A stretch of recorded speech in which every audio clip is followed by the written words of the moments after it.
Leviticus. Leviticus chapter 1. And the Lord called unto Moses, and spake unto him out of the tabernacle of the congregation, saying, Speak unto the children of Israel, and say unto them, If any man of you bring an offering unto the Lord, ye shall bring your offering of the cattle, even of the herd and of the flock. If his offering be a burnt sacrifice of the herd, let him offer a male without blemish. He shall offer it of his own voluntary will at the door of the tabernacle of the congregation before the Lord. And he shall put his hand upon the head of the burnt offering, and it shall be accepted for him to make atonement for him. And he shall kill the bullock before the Lord. And the priests, Aaron's sons, shall bring the blood, and sprinkle the blood round about upon the altar that is by the door of the tabernacle of the congregation. And he shall flay the burnt offering, and cut it into his pieces. And the sons of Aaron the priest shall put fire upon the altar, and lay the wood in order upon the fire. And the priests, Aaron's sons, shall lay the parts, the head and the fat, in order upon the wood that is on the fire, which is upon the altar.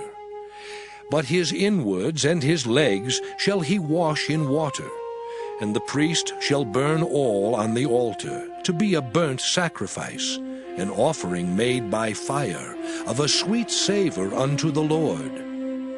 And if his offering be of the flocks, namely of the sheep or of the goats, for a burnt sacrifice, he shall bring it a male without blemish. And he shall kill it on the side of the altar northward before the Lord. And the priests, Aaron's sons, shall sprinkle his blood round about upon the altar. And he shall cut it into his pieces, with his head and his fat, and the priest shall lay them in order on the wood that is on the fire which is upon the altar.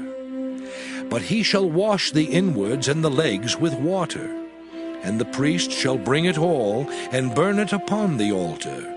It is a burnt sacrifice, an offering made by fire, of a sweet savor unto the Lord.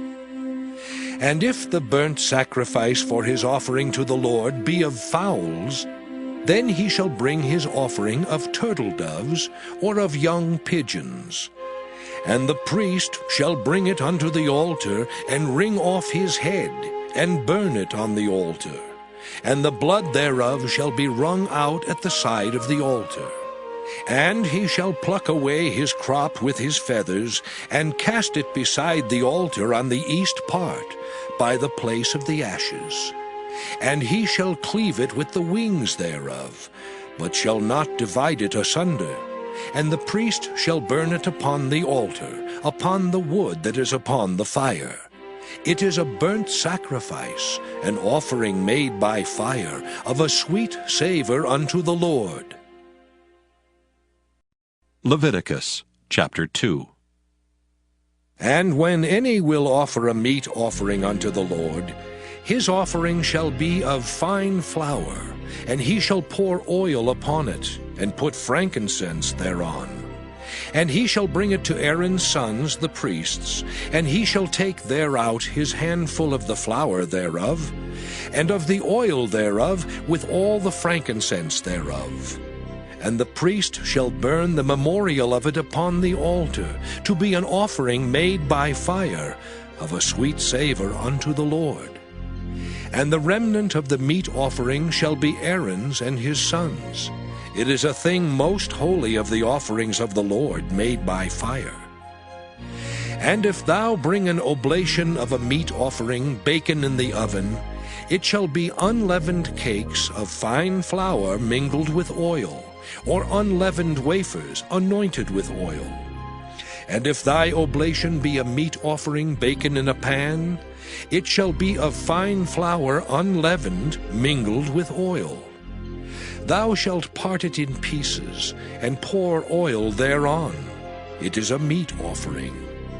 And if thy oblation be a meat offering baken in the frying pan, it shall be made of fine flour with oil. And thou shalt bring the meat offering that is made of these things unto the Lord.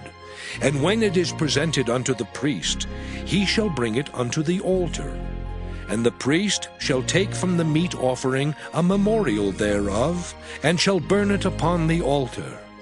It is an offering made by fire, of a sweet savour unto the Lord. And that which is left of the meat offering shall be Aaron's and his sons'. It is a thing most holy of the offerings of the Lord, made by fire. No meat offering which ye shall bring unto the Lord shall be made with leaven, for ye shall burn no leaven, nor any honey, in any offering of the Lord made by fire. As for the oblation of the first fruits, ye shall offer them unto the Lord. But they shall not be burnt on the altar for a sweet savour. And every oblation of thy meat offering shalt thou season with salt. Neither shalt thou suffer the salt of the covenant of thy God to be lacking from thy meat offering. With all thine offerings thou shalt offer salt. And if thou offer a meat offering of thy first fruits unto the Lord, thou shalt offer for the meat offering of thy first fruits green ears of corn dried by the fire, even corn beaten out of full ears. And thou shalt put oil upon it, and lay frankincense thereon. It is a meat offering. And the priest shall burn the memorial of it, part of the beaten corn thereof, and part of the oil thereof, with all the frankincense thereof. It is an offering made by fire unto the Lord. Leviticus chapter 3. And if his oblation be a sacrifice of peace offering, if he offer it of the herd, whether it be a male or female, he shall offer it without blemish before the Lord. And he shall lay his hand upon the head of his offering, and kill it at the door of the tabernacle of the congregation. And Aaron's sons, the priests, shall sprinkle the blood upon the altar round about. And he shall offer of the sacrifice of the peace offering, an offering made by fire unto the Lord. The fat that covereth the inwards, and all the fat that is upon the inwards, and the 2 kidneys, and the fat that is on them, which is by the flanks, and the caul above the liver with the kidneys, it shall he take away. And Aaron's sons shall burn it on the altar upon the burnt sacrifice, which is upon the wood that is on the fire.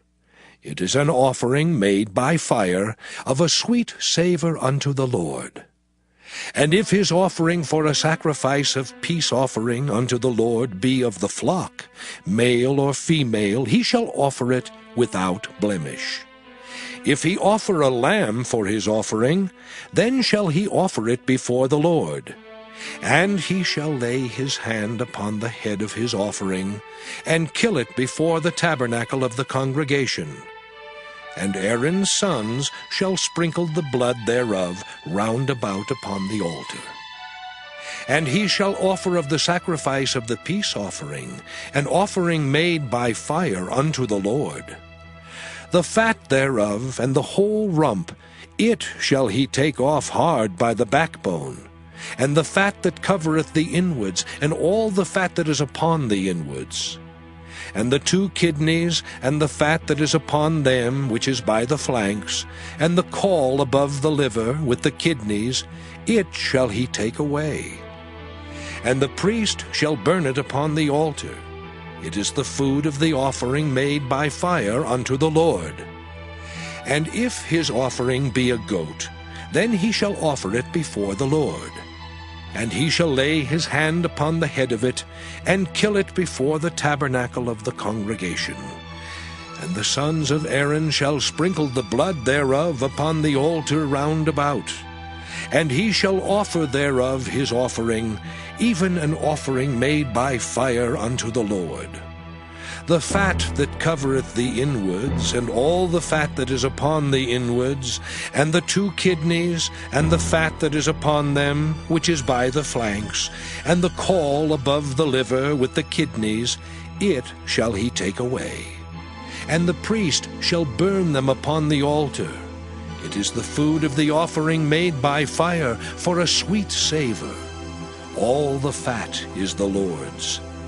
It shall be a perpetual statute for your generations throughout all your dwellings, that ye eat neither fat nor blood. Leviticus chapter 4. And the Lord spake unto Moses, saying, Speak unto the children of Israel, saying, If a soul shall sin through ignorance against any of the commandments of the Lord concerning things which ought not to be done, and shall do against any of them, if the priest that is anointed do sin according to the sin of the people, then let him bring for his sin, which he hath sinned, a young bullock without blemish unto the Lord for a sin offering. And he shall bring the bullock unto the door of the tabernacle of the congregation before the Lord, and shall lay his hand upon the bullock's head, and kill the bullock before the Lord.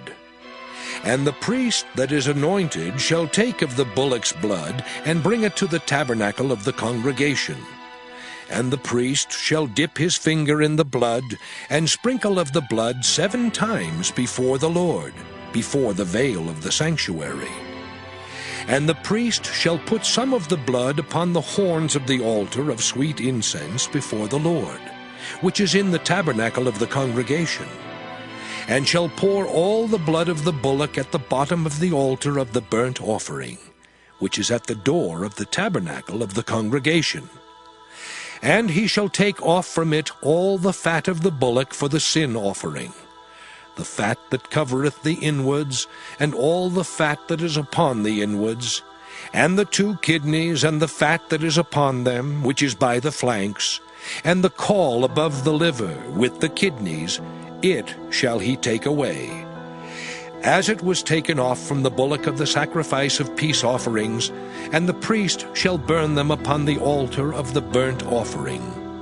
And the skin of the bullock and all his flesh, with his head and with his legs, and his inwards and his dung, even the whole bullock shall he carry forth without the camp unto a clean place, where the ashes are poured out, and burn him on the wood with fire. Where the ashes are poured out, shall he be burnt. And if the whole congregation of Israel sin through ignorance, and the thing be hid from the eyes of the assembly, and they have done somewhat against any of the commandments of the Lord concerning things which should not be done, and are guilty, when the sin which they have sinned against it is known, then the congregation shall offer a young bullock for the sin, and bring him before the tabernacle of the congregation. And the elders of the congregation shall lay their hands upon the head of the bullock before the Lord. And the bullock shall be killed before the Lord. And the priest that is anointed shall bring of the bullock's blood to the tabernacle of the congregation. And the priest shall dip his finger in some of the blood, and sprinkle it 7 times before the Lord, even before the veil.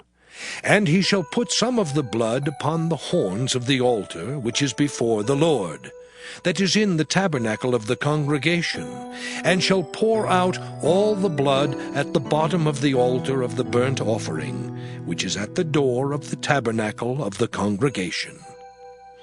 And he shall take all his fat from him, and burn it upon the altar. And he shall do with the bullock as he did with the bullock for a sin offering, so shall he do with this. And the priest shall make an atonement for them, and it shall be forgiven them. And he shall carry forth the bullock without the camp, and burn him as he burned the first bullock. It is a sin offering for the congregation.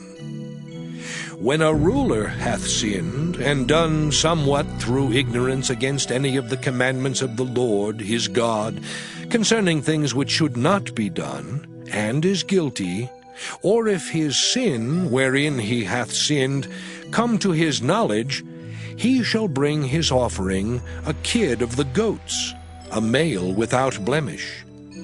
And he shall lay his hand upon the head of the goat, and kill it in the place where they kill the burnt offering before the Lord. It is a sin offering.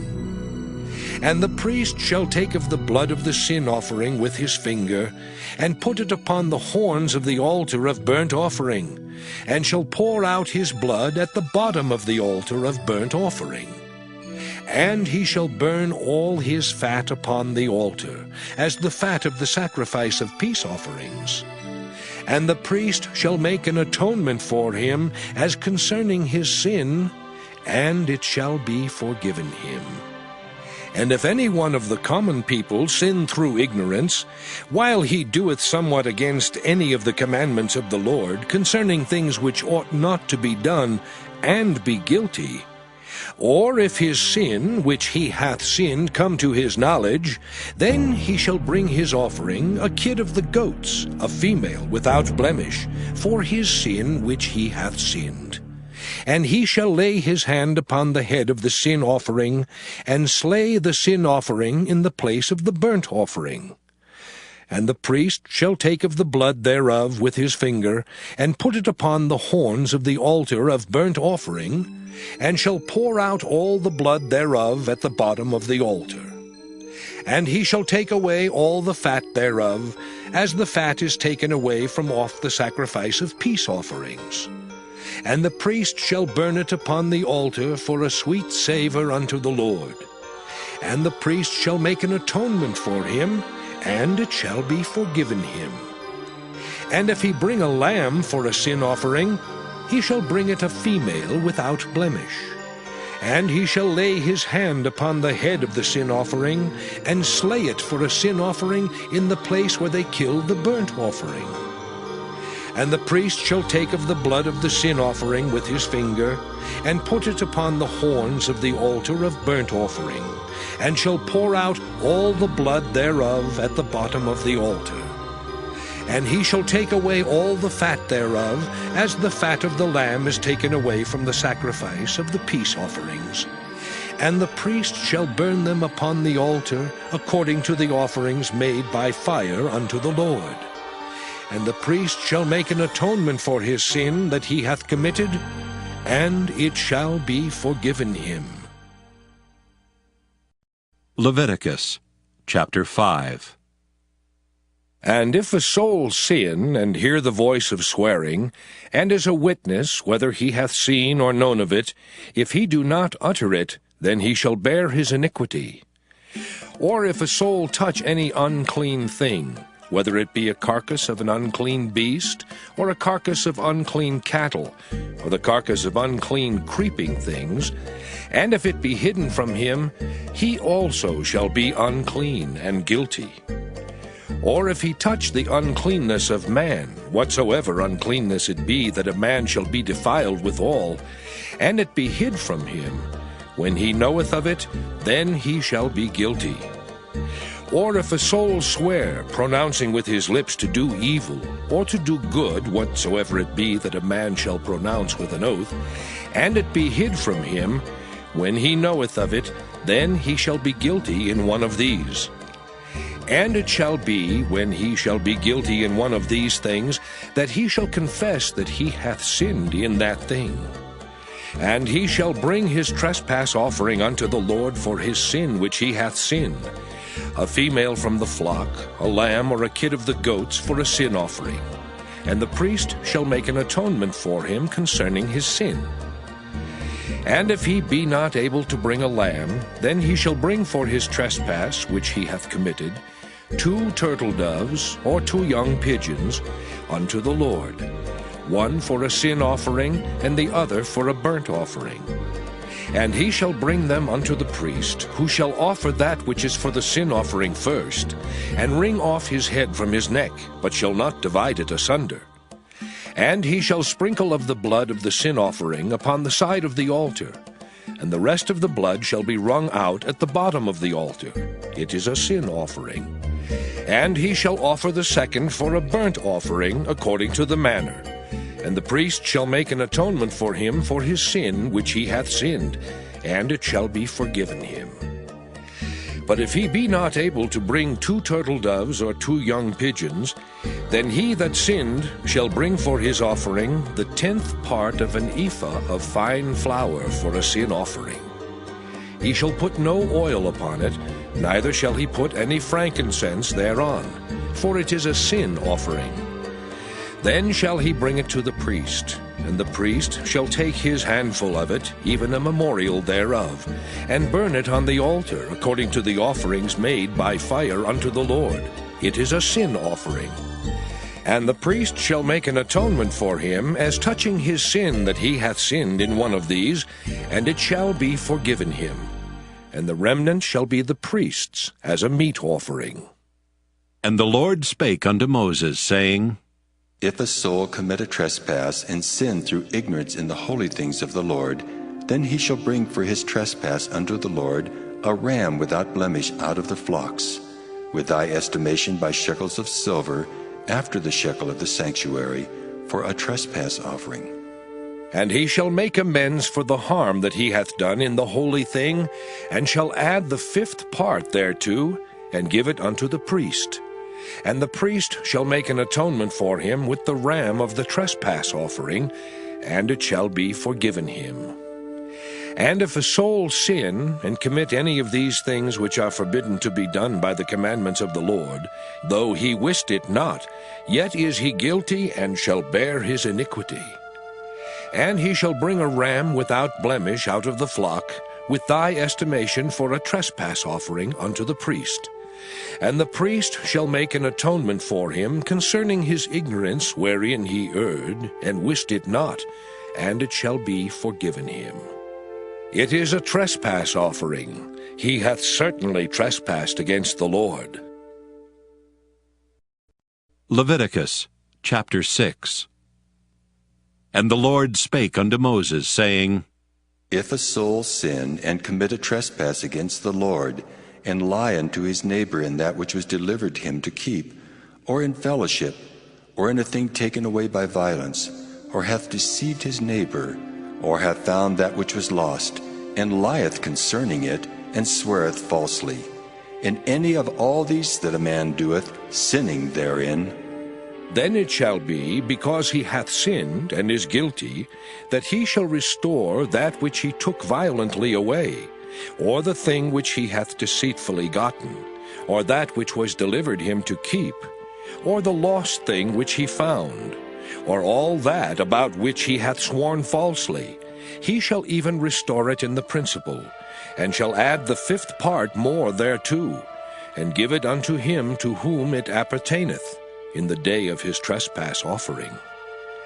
And he shall bring his trespass offering unto the Lord, a ram without blemish out of the flock, with thy estimation for a trespass offering unto the priest. And the priest shall make an atonement for him before the Lord, and it shall be forgiven him for anything of all that he hath done in trespassing therein. And the Lord spake unto Moses, saying, Command Aaron and his sons, saying, This is the law of the burnt offering. It is the burnt offering because of the burning upon the altar all night unto the morning, and the fire of the altar shall be burning in it.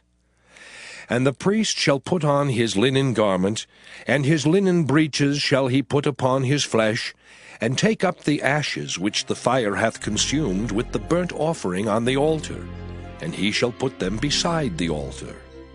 And he shall put off his garments, and put on other garments, and carry forth the ashes without the camp unto a clean place. And the fire upon the altar shall be burning in it, it shall not be put out. And the priest shall burn wood on it every morning, and lay the burnt offering in order upon it. And he shall burn thereon the fat of the peace offerings. The fire shall ever be burning upon the altar, it shall never go out. And this is the law of the meat offering. The sons of Aaron shall offer it before the Lord, before the altar. And he shall take of it his handful, of the flour of the meat offering, and of the oil thereof, and all the frankincense which is upon the meat offering, and shall burn it upon the altar for a sweet savour, even the memorial of it unto the Lord. And the remainder thereof shall Aaron and his sons eat. With unleavened bread shall it be eaten in the holy place. In the court of the tabernacle of the congregation they shall eat it. It shall not be baken with leaven. I have given it unto them for their portion of my offerings made by fire. It is most holy, as is the sin offering, and as the trespass offering. All the males among the children of Aaron shall eat of it. It shall be a statute forever in your generations concerning the offerings of the Lord made by fire. Every one that toucheth them shall be holy. And the Lord spake unto Moses, saying, This is the offering of Aaron and of his sons, which they shall offer unto the Lord in the day when he is anointed. The 10th part of an ephah of fine flour for a meat offering perpetual, half of it in the morning, and half thereof at night. In a pan it shall be made with oil, and when it is baken, thou shalt bring it in, and the baken pieces of the meat offering shalt thou offer for a sweet savour unto the Lord. And the priest of his sons that is anointed in his stead shall offer it. It is a statute forever unto the Lord. It shall be wholly burnt. For every meat offering for the priest shall be wholly burnt. It shall not be eaten. And the Lord spake unto Moses, saying, Speak unto Aaron and to his sons, saying, This is the law of the sin offering. In the place where the burnt offering is killed, shall the sin offering be killed before the Lord. It is most holy. The priest that offereth it for sin shall eat it. In the holy place shall it be eaten, in the court of the tabernacle of the congregation. Whatsoever shall touch the flesh thereof shall be holy. And when there is sprinkled of the blood thereof upon any garment, thou shalt wash that whereon it was sprinkled in the holy place. But the earthen vessel wherein it is sodden shall be broken. And if it be sodden in a brazen pot, it shall be both scoured and rinsed in water. All the males among the priests shall eat thereof. It is most holy. And no sin offering, whereof any of the blood is brought into the tabernacle of the congregation, to reconcile with all in the holy place, shall be eaten. It shall be burnt in the fire. Leviticus chapter 7. Likewise, this is the law of the trespass offering. It is most holy. In the place where they kill the burnt offering shall they kill the trespass offering, and the blood thereof shall he sprinkle round about upon the altar. And he shall offer of it all the fat thereof, the rump and the fat that covereth the inwards, and the 2 kidneys and the fat that is on them, which is by the flanks, and the caul that is above the liver, with the kidneys, it shall he take away. And the priest shall burn them upon the altar for an offering made by fire unto the Lord. It is a trespass offering. Every male among the priests shall eat thereof. It shall be eaten in the holy place. It is most holy. As the sin offering is, so is the trespass offering. There is one law for them. The priest that maketh atonement therewith shall have it. And the priest that offereth any man's burnt offering, even the priest shall have to himself the skin of the burnt offering which he hath offered. And all the meat offering that is baken in the oven, and all that is dressed in the frying pan and in the pan, shall be the priest's that offereth it. And every meat offering mingled with oil and dry shall all the sons of Aaron have, one as much as another. And this is the law of the sacrifice of peace offerings, which he shall offer unto the Lord. If he offer it for a thanksgiving, then he shall offer with the sacrifice of thanksgiving unleavened cakes mingled with oil, and unleavened wafers anointed with oil, and cakes mingled with oil of fine flour, fried. Besides the cakes, he shall offer for his offering leavened bread with the sacrifice of thanksgiving of his peace offerings. And of it he shall offer one out of the whole oblation for an heave offering unto the Lord. And it shall be the priest's that sprinkleth the blood of the peace offerings. And the flesh of the sacrifice of his peace offerings for thanksgiving shall be eaten the same day that it is offered. He shall not leave any of it until the morning. But if the sacrifice of his offering be a vow, or a voluntary offering, it shall be eaten the same day that he offereth his sacrifice, and on the morrow also the remainder of it shall be eaten. But the remainder of the flesh of the sacrifice on the third day shall be burnt with fire.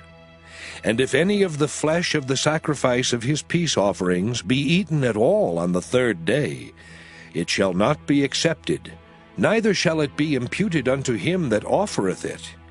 It shall be an abomination, and the soul that eateth of it shall bear his iniquity. And the flesh that toucheth any unclean thing shall not be eaten, it shall be burnt with fire. And as for the flesh, all that be clean shall eat thereof. But the soul that eateth of the flesh of the sacrifice of peace offerings, that pertain unto the Lord, having his uncleanness upon him, even that soul shall be cut off from his people. Moreover, the soul that shall touch any unclean thing, as the uncleanness of man, or any unclean beast, or any abominable unclean thing, and eat of the flesh of the sacrifice of peace offerings, which pertain unto the Lord, even that soul shall be cut off from his people. And the Lord spake unto Moses, saying, Speak unto the children of Israel, saying, Ye shall eat no manner of fat, of ox, or of sheep, or of goat. And the fat of the beast that dieth of itself, and the fat of that which is torn with beasts, may be used in any other use, but ye shall in no wise eat of it. For whosoever eateth the fat of the beast, of which men offer an offering made by fire unto the Lord, even the soul that eateth it shall be cut off from his people. Moreover, ye shall eat no manner of blood, whether it be of fowl or of beast, in any of your dwellings. Whatsoever soul it be that eateth any manner of blood, even that soul shall be cut off from his people. And the Lord spake unto Moses, saying, Speak unto the children of Israel, saying, He that offereth the sacrifice of his peace offerings unto the Lord shall bring his oblation unto the Lord of the sacrifice of his peace offerings. His own hands shall bring the offerings of the Lord made by fire. The fat with the breast, it shall he bring, that the breast may be waved for a wave offering before the Lord. And the priest shall burn the fat upon the altar, but the breast shall be Aaron's and his sons'. And the right shoulder shall ye give unto the priest for an heave offering of the sacrifices of your peace offerings. He among the sons of Aaron that offereth the blood of the peace offerings and the fat shall have the right shoulder for his part. For the wave breast and the heave shoulder have I taken of the children of Israel from off the sacrifices of their peace offerings, and have given them unto Aaron the priest and unto his sons by a statute forever from among the children of Israel. This is the portion of the anointing of Aaron, and of the anointing of his sons, out of the offerings of the Lord, made by fire in the day when he presented them to minister unto the Lord in the priest's office, which the Lord commanded to be given them of the children of Israel in the day that he anointed them, by a statute forever throughout their generations. This is the law of the burnt offering, of the meat offering, and of the sin offering, and of the trespass offering, and of the consecrations, and of the sacrifice of the peace offerings, which the Lord commanded Moses in Mount Sinai in the day that he commanded the children of Israel to offer their oblations unto the Lord in the wilderness of Sinai. Leviticus chapter 8.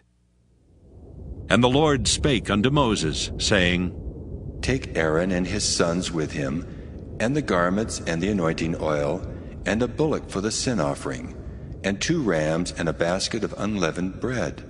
And gather thou all the congregation together unto the door of the tabernacle of the congregation. And Moses did as the Lord commanded him. And the assembly was gathered together unto the door of the tabernacle of the congregation.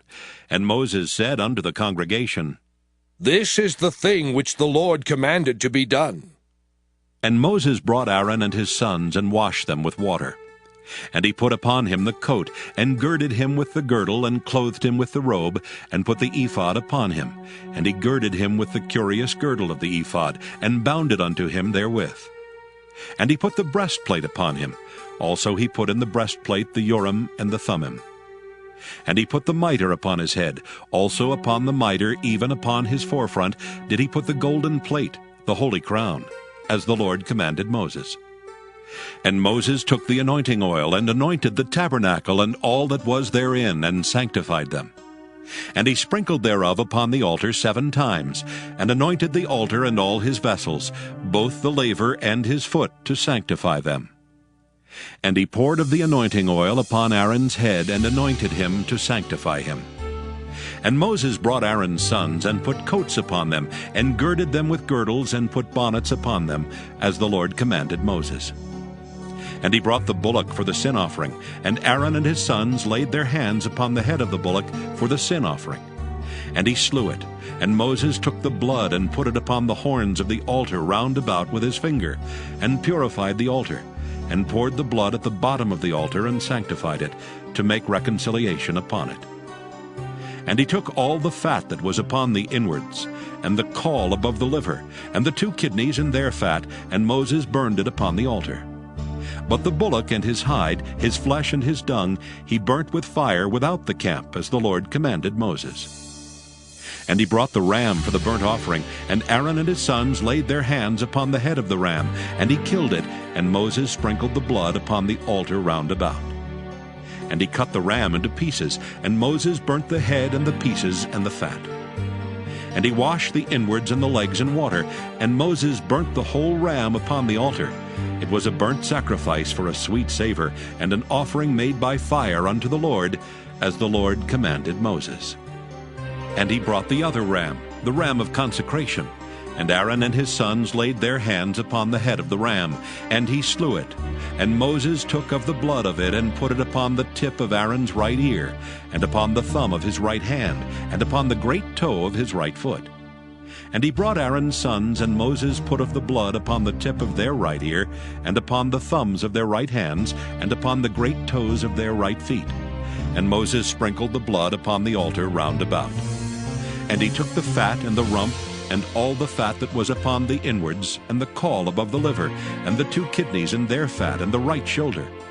And out of the basket of unleavened bread that was before the Lord, he took 1 unleavened cake, and a cake of oiled bread, and 1 wafer, and put them on the fat, and upon the right shoulder. And he put all upon Aaron's hands, and upon his sons' hands, and waved them for a wave offering before the Lord. And Moses took them from off their hands, and burnt them on the altar upon the burnt offering. They were consecrations for a sweet savor. It is an offering made by fire unto the Lord. And Moses took the breast, and waved it for a wave offering before the Lord. For of the ram of consecration it was Moses' part, as the Lord commanded Moses. And Moses took of the anointing oil, and of the blood which was upon the altar, and sprinkled it upon Aaron, and upon his garments, and upon his sons, and upon his sons' garments with him, and sanctified Aaron and his garments, and his sons' garments with him. And Moses said unto Aaron and to his sons, Boil the flesh at the door of the tabernacle of the congregation, and there eat it with the bread that is in the basket of consecrations, as I commanded, saying, Aaron and his sons shall eat it. And that which remaineth of the flesh and of the bread shall ye burn with fire. And ye shall not go out of the door of the tabernacle of the congregation in 7 days, until the days of your consecration be at an end. For 7 days shall he consecrate you. As he hath done this day, so the Lord hath commanded to do, to make an atonement for you. Therefore shall ye abide at the door of the tabernacle of the congregation day and night 7 days, and keep the charge of the Lord, that ye die not, for so I am commanded. So Aaron and his sons did all things which the Lord commanded by the hand of Moses. Leviticus chapter 9. And it came to pass on the 8th day that Moses called Aaron and his sons and the elders of Israel. And he said unto Aaron, Take thee a young calf for a sin offering, and a ram for a burnt offering, without blemish, and offer them before the Lord. And unto the children of Israel thou shalt speak, saying, Take ye a kid of the goats for a sin offering, and a calf and a lamb, both of the first year, without blemish, for a burnt offering. Also a bullock and a ram for peace offerings, to sacrifice before the Lord. And a meat offering mingled with oil. For today the Lord will appear unto you. And they brought that which Moses commanded before the tabernacle of the congregation. And all the congregation drew near and stood before the Lord. And Moses said, This is the thing which the Lord commanded that ye should do, and the glory of the Lord shall appear unto you. And Moses said unto Aaron, Go unto the altar, and offer thy sin offering and thy burnt offering, and make an atonement for thyself and for the people, and offer the offering of the people, and make an atonement for them, as the Lord commanded. Aaron therefore went unto the altar, and slew the calf of the sin offering which was for himself. And the sons of Aaron brought the blood unto him, and he dipped his finger in the blood, and put it upon the horns of the altar, and poured out the blood at the bottom of the altar. But the fat and the kidneys and the caul above the liver of the sin offering he burnt upon the altar, as the Lord commanded Moses. And the flesh and the hide he burnt with fire without the camp.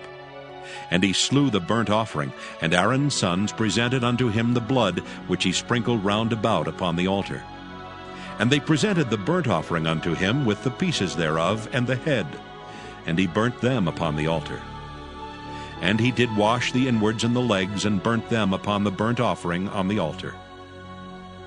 And he brought the people's offering, and took the goat which was the sin offering for the people, and slew it, and offered it for sin as the first. And he brought the burnt offering, and offered it according to the manner. And he brought the meat offering, and took an handful thereof, and burnt it upon the altar, beside the burnt sacrifice of the morning. He slew also the bullock and the ram for a sacrifice of peace offerings, which was for the people. And Aaron's sons presented unto him the blood which he sprinkled upon the altar round about, and the fat of the bullock and of the ram, the rump, and that which covereth the inwards and the kidneys, and the caul above the liver. And they put the fat upon the breasts, and he burnt the fat upon the altar. And the breasts and the right shoulder Aaron waved for a wave offering before the Lord, as Moses commanded. And Aaron lifted up his hand toward the people, and blessed them, and came down from offering of the sin offering, and the burnt offering, and peace offerings. And Moses and Aaron went into the tabernacle of the congregation, and came out and blessed the people, and the glory of the Lord appeared unto all the people. And there came a fire out from before the Lord, and consumed upon the altar the burnt offering and the fat, which when all the people saw, they shouted, and fell on their faces. Leviticus chapter 10. And Nadab and Abihu the sons of Aaron took either of them his censer, and put fire therein, and put incense thereon, and offered strange fire before the Lord, which he commanded them not. And there went out fire from the Lord, and devoured them, and they died before the Lord. Then Moses said unto Aaron, This is it that the Lord spake, saying, I will be sanctified in them that come nigh me, and before all the people I will be glorified. And Aaron held his peace. And Moses called Mishael and Elzaphan, the sons of Uzziel, the uncle of Aaron, and said unto them, Come near, carry your brethren from before the sanctuary out of the camp. So they went near, and carried them in their coats out of the camp, as Moses had said. And Moses said unto Aaron, and unto Eleazar, and unto Ithamar his sons, Uncover not your heads, neither rend your clothes, lest ye die, and lest wrath come upon all the people. But let your brethren, the whole house of Israel, bewail the burning which the Lord hath kindled. And ye shall not go out from the door of the tabernacle of the congregation, lest ye die. For the anointing oil of the Lord is upon you. And they did according to the word of Moses. And the Lord spake unto Aaron, saying, Do not drink wine nor strong drink, thou nor thy sons with thee, when ye go into the tabernacle of the congregation, lest ye die. It shall be a statute forever throughout your generations, and that ye may put difference between holy and unholy, and between unclean and clean, and that ye may teach the children of Israel all the statutes which the Lord has spoken unto them by the hand of Moses. And Moses spake unto Aaron, and unto Eleazar, and unto Ithamar his sons that were left. Take the meat offering that remaineth of the offerings of the Lord made by fire, and eat it without leaven beside the altar, for it is most holy. And ye shall eat it in the holy place, because it is thy due, and thy son's due, of the sacrifices of the Lord made by fire, for so I am commanded. And the wave breast and heave shoulder shall ye eat in a clean place, thou and thy sons and thy daughters with thee, for they be thy due, and thy sons' due, which are given out of the sacrifices of peace offerings of the children of Israel. The heave shoulder and the wave breast shall they bring with the offerings made by fire of the fat, to wave it for a wave offering before the Lord. And it shall be thine and thy sons with thee, by a statute forever, as the Lord hath commanded. And Moses diligently sought the goat of the sin offering, and behold, it was burnt. And he was angry with Eleazar and Ithamar, the sons of Aaron, which were left alive, saying, Wherefore have ye not eaten the sin offering in the holy place, seeing it is most holy? And God hath given it you to bear the iniquity of the congregation, to make atonement for them before the Lord. Behold, the blood of it was not brought in within the holy place. Ye should indeed have eaten it in the holy place, as I commanded. And Aaron said unto Moses, Behold, this day have they offered their sin offering and their burnt offering before the Lord, and such things have befallen me. And if I had eaten the sin offering today, should it have been accepted in the sight of the Lord? And when Moses heard that, he was content. Leviticus chapter 11. And the Lord spake unto Moses and to Aaron, saying unto them, Speak unto the children of Israel, saying, These are the beasts which ye shall eat among all the beasts that are on the earth. Whatsoever parteth the hoof, and is cloven-footed, and cheweth the cud among the beasts, that shall ye eat. Nevertheless, these shall ye not eat of them that chew the cud, or of them that divide the hoof, as the camel, because he cheweth the cud, but divideth not the hoof. He is unclean unto you. And the coney, because he cheweth the cud, but divideth not the hoof. He is unclean unto you. And the hare, because he cheweth the cud, but divideth not the hoof. He is unclean unto you. And the swine, though he divide the hoof, and be cloven-footed, yet he cheweth not the cud. He is unclean to you. Of their flesh shall ye not eat, and their carcass shall ye not touch. They are unclean to you. These shall ye eat of all that are in the waters. Whatsoever hath fins and scales in the waters, in the seas and in the rivers, them shall ye eat. And all that have not fins and scales in the seas and in the rivers, of all that move in the waters, and of any living thing which is in the waters, they shall be an abomination unto you.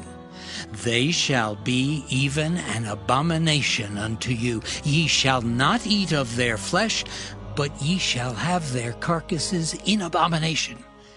Whatsoever hath no fins nor scales in the waters, that shall be an abomination unto you. And these are they which ye shall have in abomination among the fowls.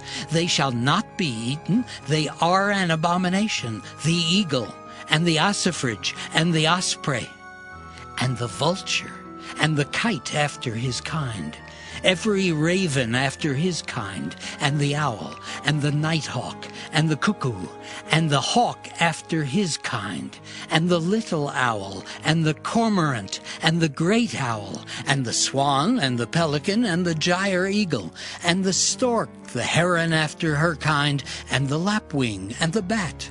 All fowls that creep, going upon all four, shall be an abomination unto you. Yet these may ye eat of every flying, creeping thing that goeth upon all four, which have legs above their feet to leap withal upon the earth. Even these of them ye may eat, the locust after his kind, and the bald locust after his kind, and the beetle after his kind, and the grasshopper after his kind. But all other flying, creeping things which have 4 feet shall be an abomination unto you. And for these ye shall be unclean. Whosoever toucheth the carcass of them shall be unclean until the even.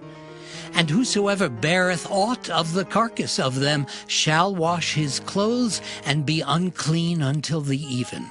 The carcasses of every beast which divideth the hoof, and is not cloven-footed, nor cheweth the cud, are unclean unto you. Every one that toucheth them shall be unclean. And whatsoever goeth upon his paws among all manner of beasts that go on all 4, those are unclean unto you. Whoso toucheth their carcass shall be unclean until the even. And he that beareth the carcass of them shall wash his clothes, and be unclean until the even. They are unclean unto you. These also shall be unclean unto you among the creeping things that creep upon the earth, the weasel and the mouse, and the tortoise after his kind, and the ferret, and the chameleon, and the lizard, and the snail, and the mole. These are unclean to you among all that creep. Whosoever doth touch them when they be dead shall be unclean until the even.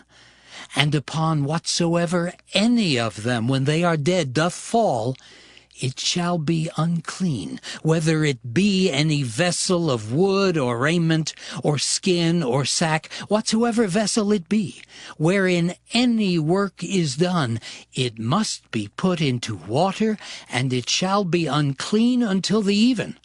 So it shall be cleansed. And every earthen vessel whereinto any of them falleth, whatsoever is in it shall be unclean, and ye shall break it.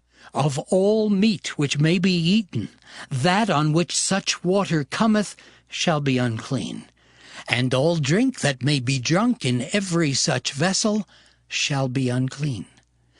And everything whereupon any part of their carcass falleth shall be unclean, whether it be oven or ranges for pots, they shall be broken down, for they are unclean, and shall be unclean unto you. Nevertheless, a fountain or pit, wherein there is plenty of water, shall be clean, but that which toucheth their carcass shall be unclean. And if any part of their carcass fall upon any sowing seed which is to be sown, it shall be clean. But if any water be put upon the seed, and any part of their carcass fall thereon, it shall be unclean unto you. And if any beast of which ye may eat die, he that toucheth the carcass thereof shall be unclean until the even. And he that eateth of the carcass of it shall wash his clothes, and be unclean until the even. He also that beareth the carcass of it shall wash his clothes, and be unclean until the even. And every creeping thing that creepeth upon the earth shall be an abomination. It shall not be eaten. Whatsoever goeth upon the belly, and whatsoever goeth upon all 4, or whatsoever hath more feet among all creeping things that creep upon the earth, them ye shall not eat, for they are an abomination. Ye shall not make yourselves abominable with any creeping thing that creepeth. neither shall ye make yourselves unclean with them, that ye should be defiled thereby. For I am the Lord your God. Ye shall therefore sanctify yourselves, and ye shall be holy, for I am holy. Neither shall ye defile yourselves with any manner of creeping thing that creepeth upon the earth. For I am the Lord that bringeth you up out of the land of Egypt to be your God. Ye shall therefore be holy, for I am holy. This is the law of the beasts and of the fowl, and of every living creature that moveth in the waters, and of every creature that creepeth upon the earth, to make a difference between the unclean and the clean, and between the beast that may be eaten and the beast that may not be eaten. Leviticus chapter 12. And the Lord spake unto Moses, saying, Speak unto the children of Israel, saying, If a woman have conceived seed and born a man-child, then she shall be unclean 7 days. According to the days of the separation for her infirmity shall she be unclean. And in the 8th day the flesh of his foreskin shall be circumcised. And she shall then continue in the blood of her purifying 33 days. She shall touch no hallowed thing, nor come into the sanctuary until the days of her purifying be fulfilled. But if she bear a maid child, then she shall be unclean 2 weeks, as in her separation, and she shall continue in the blood of her purifying 66 days. And when the days of her purifying are fulfilled, for a son or for a daughter, she shall bring a lamb of the 1st year for a burnt offering, and a young pigeon or a turtle-dove for a sin offering unto the door of the tabernacle of the congregation, unto the priest, who shall offer it before the Lord, and make an atonement for her, and she shall be cleansed from the issue of her blood. This is the law for her that hath borne a male or a female. And if she be not able to bring a lamb, then she shall bring 2 turtles, or 2 young pigeons, the one for the burnt offering, and the other for a sin offering. And the priest shall make an atonement for her, and she shall be clean. Leviticus chapter 13. And the Lord spake unto Moses and Aaron, saying, When a man shall have in the skin of his flesh a rising, a scab or bright spot, and it be in the skin of his flesh like the plague of leprosy, then he shall be brought unto Aaron the priest, or unto one of his sons, the priests. And the priest shall look on the plague in the skin of the flesh, and when the hair in the plague is turned white, and the plague in sight be deeper than the skin of his flesh, it is a plague of leprosy, and the priest shall look on him and pronounce him unclean. If the bright spot be white in the skin of his flesh, and in sight be not deeper than the skin, and the hair thereof be not turned white, then the priest shall shut up him that hath the plague 7 days. And the priest shall look on him the 7th day, and behold, if the plague in his sight be at a stay, and the plague spread not in the skin, then the priest shall shut him up 7 days more. And the priest shall look on him again the 7th day, and behold, if the plague be somewhat dark, and the plague spread not in the skin, the priest shall pronounce him clean. It is but a scab, and he shall wash his clothes and be clean. But if the scab spread much abroad in the skin, after that he hath been seen of the priest for his cleansing, he shall be seen of the priest again. And if the priest see that, behold, the scab spreadeth in the skin, then the priest shall pronounce him unclean. It is a leprosy. When the plague of leprosy is in a man, then he shall be brought unto the priest. And the priest shall see him, and behold, if the rising be white in the skin, and it have turned the hair white, and there be quick raw flesh in the rising, it is an old leprosy in the skin of his flesh, and the priest shall pronounce him unclean, and shall not shut him up, for he is unclean. And if a leprosy break out abroad in the skin, and the leprosy cover all the skin of him that hath the plague, from his head even to his foot, wheresoever the priest looketh, then the priest shall consider. And behold, if the leprosy have covered all his flesh, he shall pronounce him clean that hath the plague. It is all turned white, he is clean. But when raw flesh appeareth in him, he shall be unclean. And the priest shall see the raw flesh, and pronounce him to be unclean. For the raw flesh is unclean, it is a leprosy. Or if the raw flesh turn again, and be changed unto white, he shall come unto the priest. And the priest shall see him, and behold, if the plague be turned into white, then the priest shall pronounce him clean that hath the plague. He is clean. The flesh also, in which, even in the skin thereof, was a boil, and is healed, and in the place of the boil there be a white rising, or a bright spot, white and somewhat reddish, and it be showed to the priest. And if, when the priest seeth it, behold, it be in sight lower than the skin, and the hair thereof be turned white, the priest shall pronounce him unclean. It is a plague of leprosy broken out of the boil. But if the priest look on it, and behold, there be no white hairs therein, and if it be not lower than the skin, but be somewhat dark, then the priest shall shut him up 7 days. And if it spread much abroad in the skin, then the priest shall pronounce him unclean. It is a plague. But if the bright spot stay in his place and spread not, it is a burning boil, and the priest shall pronounce him clean.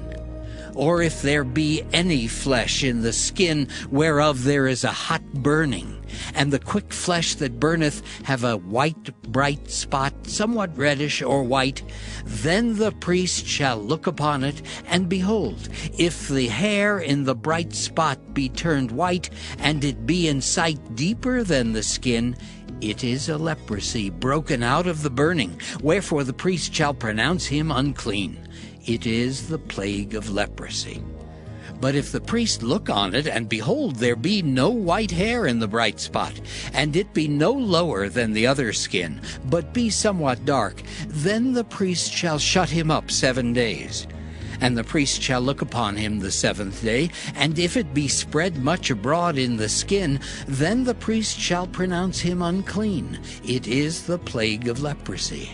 And if the bright spot stay in his place, and spread not in the skin, but it be somewhat dark, it is a rising of the burning, and the priest shall pronounce him clean, for it is an inflammation of the burning.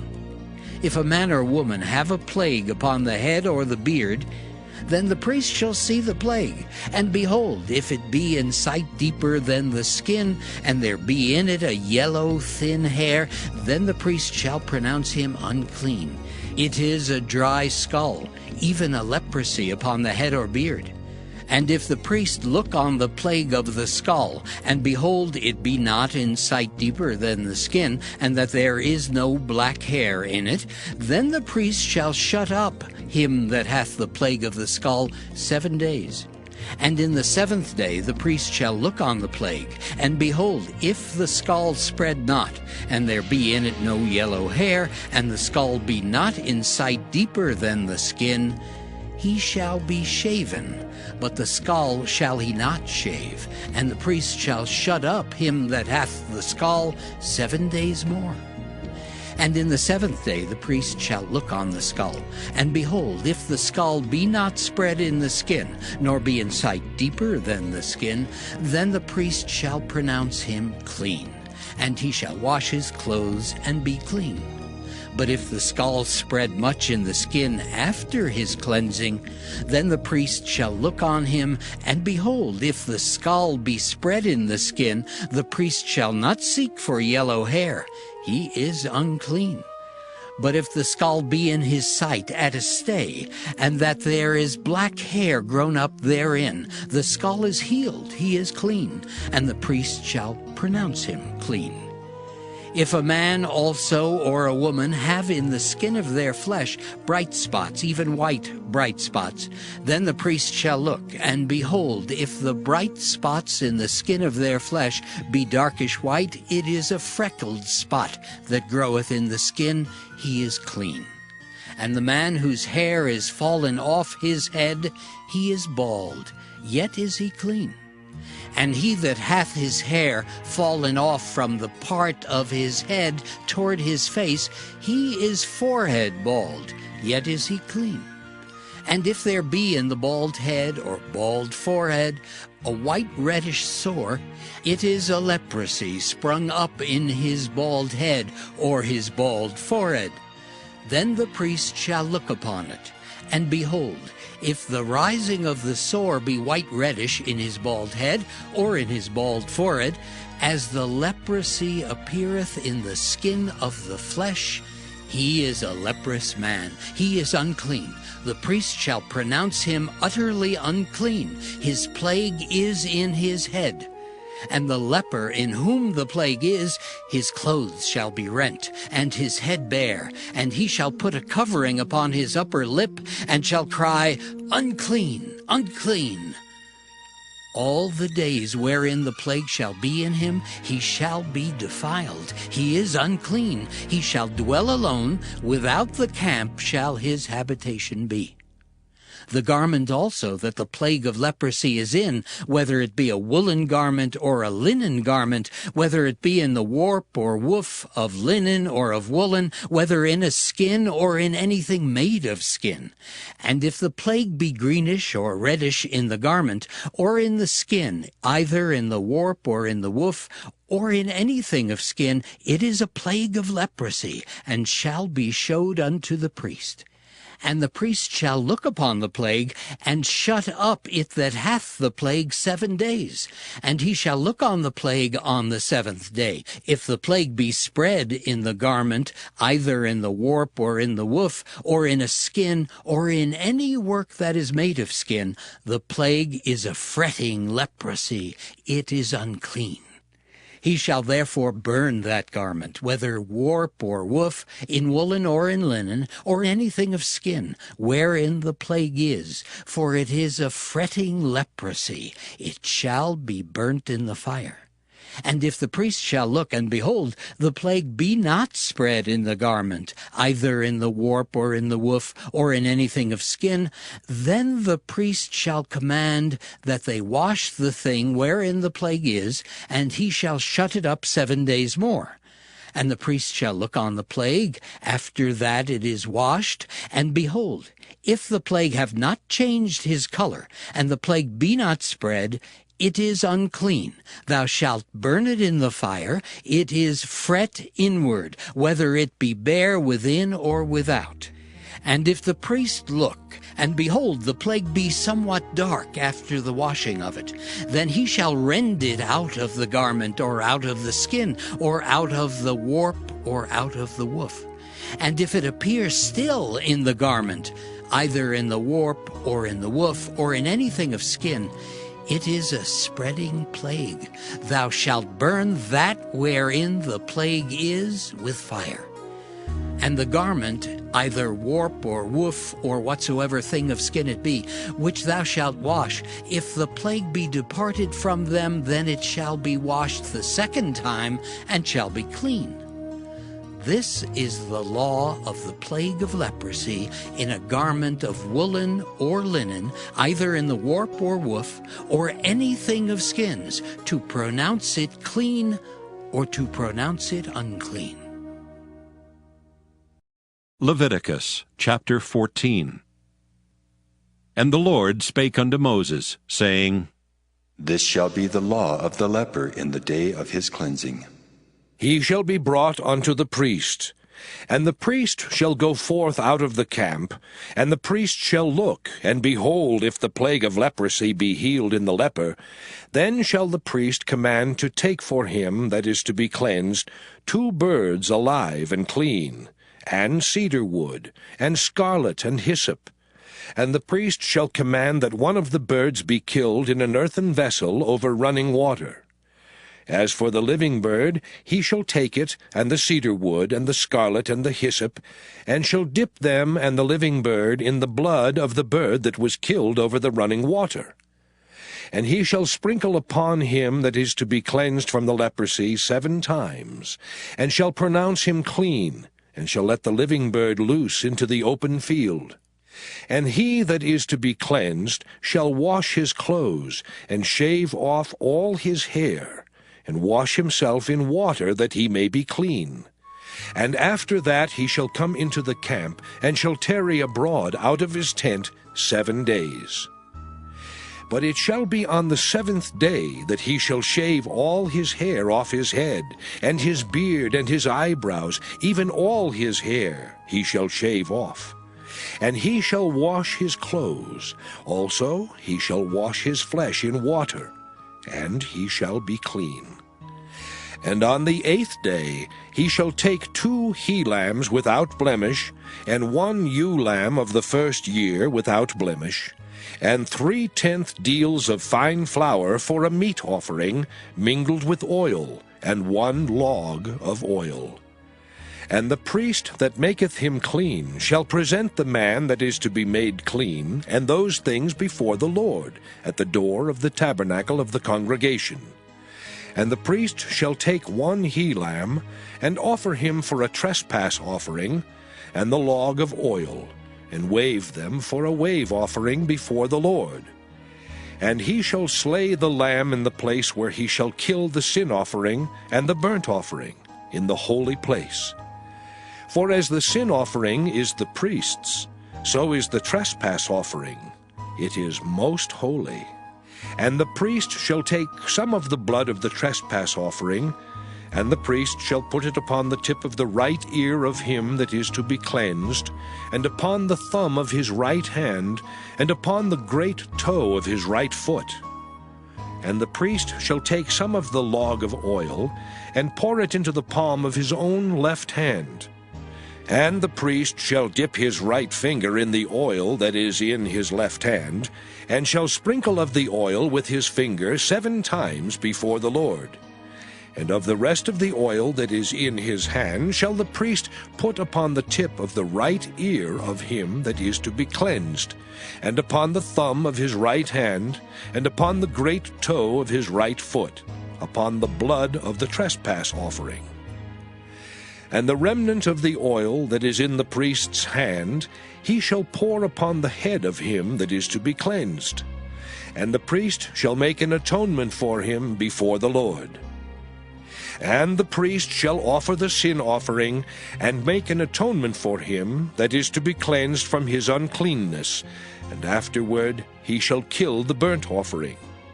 And the priest shall offer the burnt offering and the meat offering upon the altar. And the priest shall make an atonement for him, and he shall be clean. And if he be poor and cannot get so much, then he shall take 1 lamb for a trespass offering to be waved, to make an atonement for him, and 1/10 deal of fine flour mingled with oil for a meat offering, and a log of oil. And 2 turtle doves, or 2 young pigeons, such as he is able to get, and the one shall be a sin offering, and the other a burnt offering. And he shall bring them on the 8th day for his cleansing unto the priest, unto the door of the tabernacle of the congregation before the Lord. And the priest shall take the lamb of the trespass offering, and the log of oil, and the priest shall wave them for a wave offering before the Lord. And he shall kill the lamb of the trespass offering, and the priest shall take some of the blood of the trespass offering, and put it upon the tip of the right ear of him that is to be cleansed, and upon the thumb of his right hand, and upon the great toe of his right foot. And the priest shall pour of the oil into the palm of his own left hand. And the priest shall sprinkle with his right finger some of the oil that is in his left hand 7 times before the Lord. And the priest shall put of the oil that is in his hand upon the tip of the right ear of him that is to be cleansed, and upon the thumb of his right hand, and upon the great toe of his right foot, upon the place of the blood of the trespass offering. And the rest of the oil that is in the priest's hand he shall put upon the head of him that is to be cleansed, to make an atonement for him before the Lord. And he shall offer the one of the turtle doves, or of the young pigeons, such as he can get, even such as he is able to get, the one for a sin offering, and the other for a burnt offering with the meat offering. And the priest shall make an atonement for him that is to be cleansed before the Lord. This is the law of him in whom is the plague of leprosy, whose hand is not able to get that which pertaineth to his cleansing. And the Lord spake unto Moses and unto Aaron, saying, When ye be come into the land of Canaan, which I give to you for a possession, and I put the plague of leprosy in a house of the land of your possession, and he that owneth the house shall come and tell the priest, saying, It seemeth to me there is, as it were, a plague in the house. Then the priest shall command that they empty the house before the priest go into it to see the plague, that all that is in the house be not made unclean. And afterward the priest shall go in to see the house. And he shall look on the plague, and behold, if the plague be in the walls of the house, with hollow strakes, greenish or reddish, which in sight are lower than the wall, then the priest shall go out of the house to the door of the house, and shut up the house 7 days. And the priest shall come again the 7th day, and shall look. And behold, if the plague be spread in the walls of the house, then the priest shall command that they take away the stones in which the plague is, and they shall cast them into an unclean place without the city. And he shall cause the house to be scraped within round about, and they shall pour out the dust that they scrape off without the city into an unclean place. And they shall take other stones, and put them in the place of those stones. And he shall take other mortar, and shall plaster the house. And if the plague come again, and break out in the house, after that he hath taken away the stones, and after he hath scraped the house, and after it is plastered, then the priest shall come and look. And behold, if the plague be spread in the house, it is a fretting leprosy in the house, it is unclean. And he shall break down the house, the stones of it, and the timber thereof, and all the mortar of the house, and he shall carry them forth out of the city into an unclean place. Moreover, he that goeth into the house all the while that it is shut up shall be unclean until the even.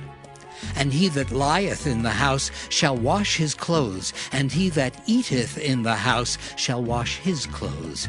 And if the priest shall come in and look upon it, and behold, the plague hath not spread in the house after the house was plastered, then the priest shall pronounce the house clean, because the plague is healed.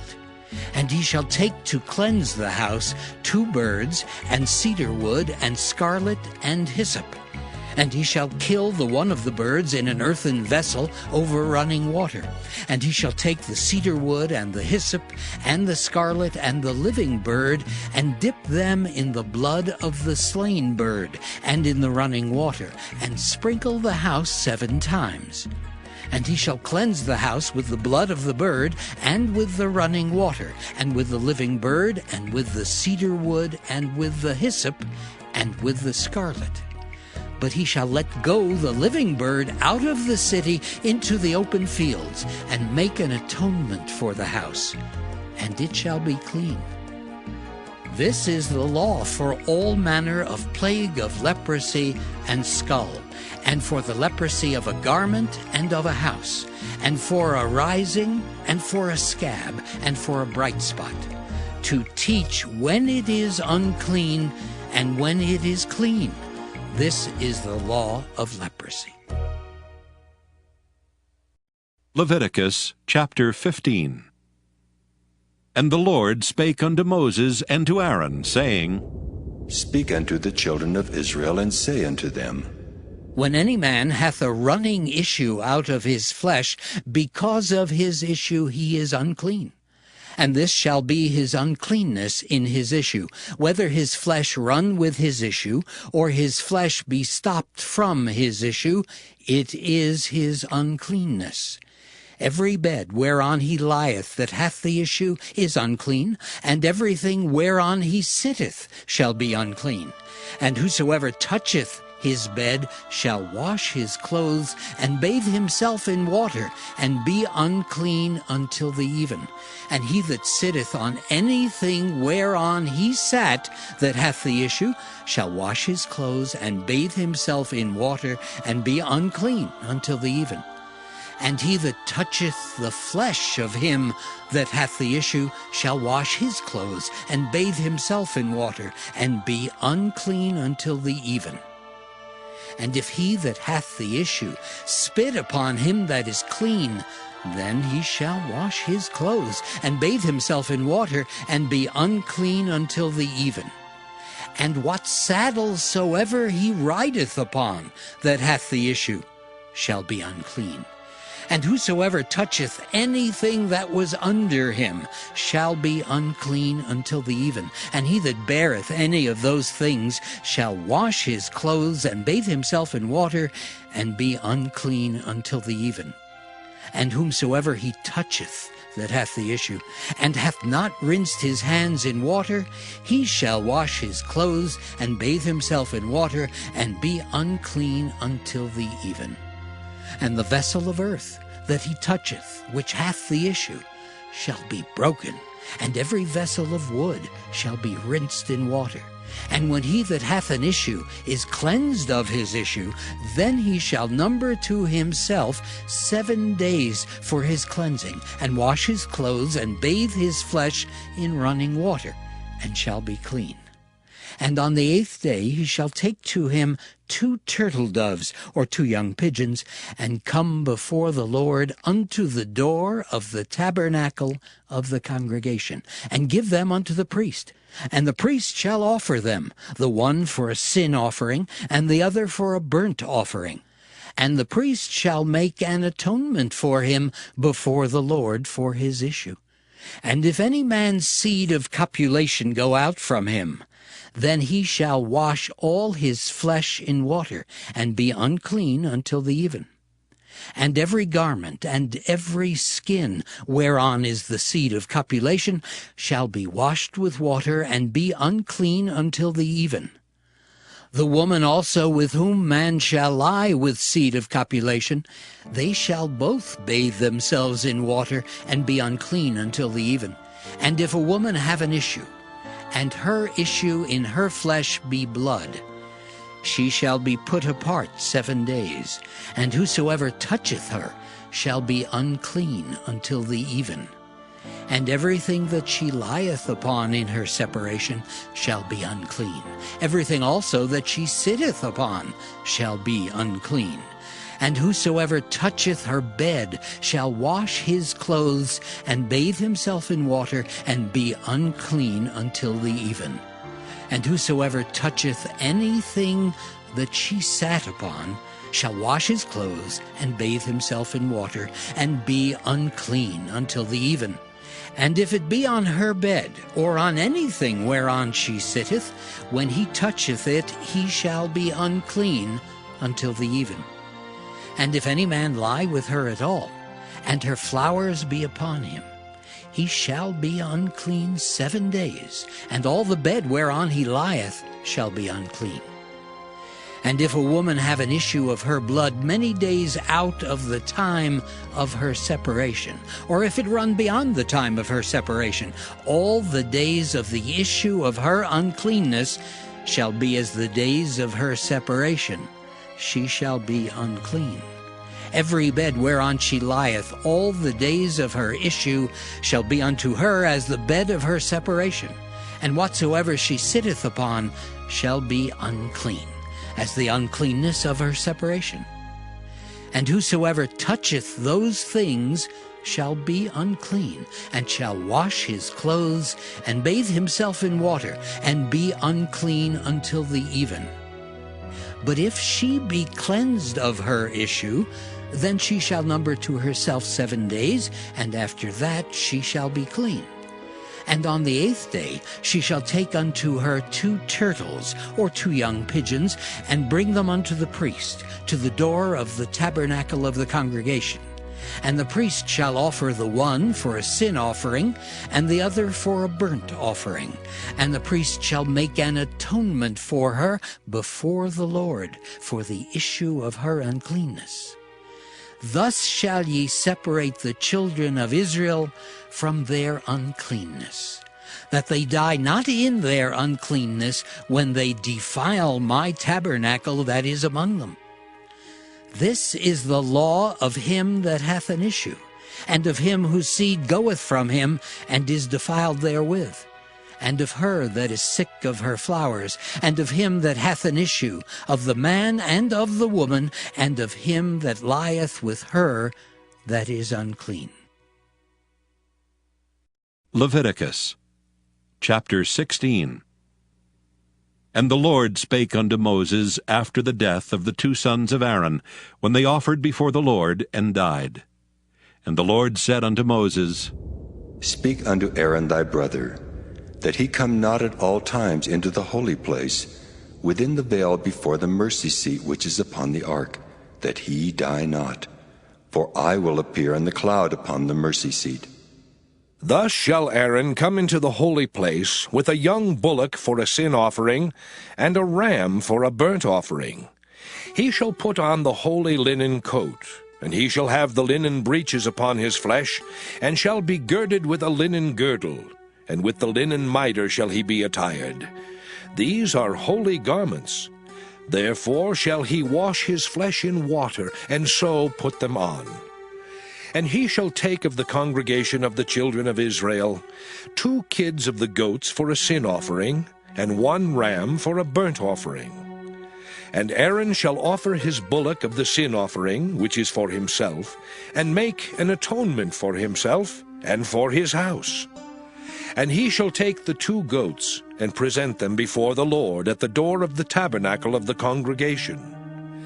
And Aaron shall cast lots upon the 2 goats, 1 lot for the Lord, and the other lot for the scapegoat. And Aaron shall bring the goat upon which the Lord's lot fell, and offer him for a sin offering. But the goat on which the lot fell to be the scapegoat shall be presented alive before the Lord, to make an atonement with him, and to let him go for a scapegoat into the wilderness. And Aaron shall bring the bullock of the sin offering, which is for himself, and shall make an atonement for himself and for his house, and shall kill the bullock of the sin offering, which is for himself. And he shall take a censer full of burning coals of fire from off the altar before the Lord, and his hands full of sweet incense beaten small, and bring it within the veil. And he shall put the incense upon the fire before the Lord, that the cloud of the incense may cover the mercy seat that is upon the testimony, that he die not. And he shall take of the blood of the bullock, and sprinkle it with his finger upon the mercy seat eastward. And before the mercy seat shall he sprinkle of the blood with his finger 7 times. Then shall he kill the goat of the sin offering that is for the people, and bring his blood within the veil, and do with that blood as he did with the blood of the bullock, and sprinkle it upon the mercy seat, and before the mercy seat. And he shall make an atonement for the holy place, because of the uncleanness of the children of Israel, and because of their transgressions in all their sins. And so shall he do for the tabernacle of the congregation, that remaineth among them in the midst of their uncleanness. And there shall be no man in the tabernacle of the congregation when he goeth in to make an atonement in the holy place, until he come out, and have made an atonement for himself, and for his household, and for all the congregation of Israel. And he shall go out unto the altar that is before the Lord, and make an atonement for it. and shall take of the blood of the bullock and of the blood of the goat, and put it upon the horns of the altar round about. And he shall sprinkle of the blood upon it with his finger 7 times, and cleanse it, and hallow it from the uncleanness of the children of Israel. And when he hath made an end of reconciling the holy place, and the tabernacle of the congregation, and the altar, he shall bring the live goat. And Aaron shall lay both his hands upon the head of the live goat, and confess over him all the iniquities of the children of Israel, and all their transgressions in all their sins, putting them upon the head of the goat, and shall send him away by the hand of a fit man into the wilderness. And the goat shall bear upon him all their iniquities unto a land not inhabited, and he shall let go the goat in the wilderness. And Aaron shall come into the tabernacle of the congregation, and shall put off the linen garments which he put on when he went into the holy place, and shall leave them there. And he shall wash his flesh with water in the holy place, and put on his garments, and come forth, and offer his burnt offering, and the burnt offering of the people, and make an atonement for himself and for the people. And the fat of the sin offering shall he burn upon the altar. And he that let go the goat for the scapegoat shall wash his clothes, and bathe his flesh in water, and afterward come into the camp. And the bullock for the sin offering, and the goat for the sin offering, whose blood was brought in to make atonement in the holy place, shall one carry forth without the camp, and they shall burn in the fire their skins, and their flesh, and their dung. And he that burneth them shall wash his clothes, and bathe his flesh in water, and afterward he shall come into the camp. And this shall be a statute forever unto you, that in the 7th month, on the 10th day of the month, ye shall afflict your souls, and do no work at all, whether it be one of your own country, or a stranger that sojourneth among you. For on that day shall the priest make an atonement for you, to cleanse you, that ye may be clean from all your sins before the Lord. It shall be a Sabbath of rest unto you, and ye shall afflict your souls by a statute forever. And the priest whom he shall anoint, and whom he shall consecrate to minister in the priest's office in his father's stead, shall make the atonement, and shall put on the linen clothes, even the holy garments. And he shall make an atonement for the holy sanctuary, and he shall make an atonement for the tabernacle of the congregation, and for the altar, and he shall make an atonement for the priests, and for all the people of the congregation. And this shall be an everlasting statute unto you, to make an atonement for the children of Israel for all their sins once a year. And he did as the Lord commanded Moses. Leviticus chapter 17. And the Lord spake unto Moses, saying, Speak unto Aaron, and unto his sons, and unto all the children of Israel, and say unto them, This is the thing which the Lord hath commanded, saying, What man soever there be of the house of Israel that killeth an ox, or lamb, or goat in the camp, or that killeth it out of the camp, and bringeth it not unto the door of the tabernacle of the congregation, to offer an offering unto the Lord before the tabernacle of the Lord, blood shall be imputed unto that man. He hath shed blood, and that man shall be cut off from among his people. To the end that the children of Israel may bring their sacrifices, which they offer in the open field, even that they may bring them unto the Lord, unto the door of the tabernacle of the congregation, unto the priest, and offer them for peace offerings unto the Lord. And the priest shall sprinkle the blood upon the altar of the Lord at the door of the tabernacle of the congregation, and burn the fat for a sweet savor unto the Lord. And they shall no more offer their sacrifices unto devils, after whom they have gone a-whoring. This shall be a statute forever unto them throughout their generations.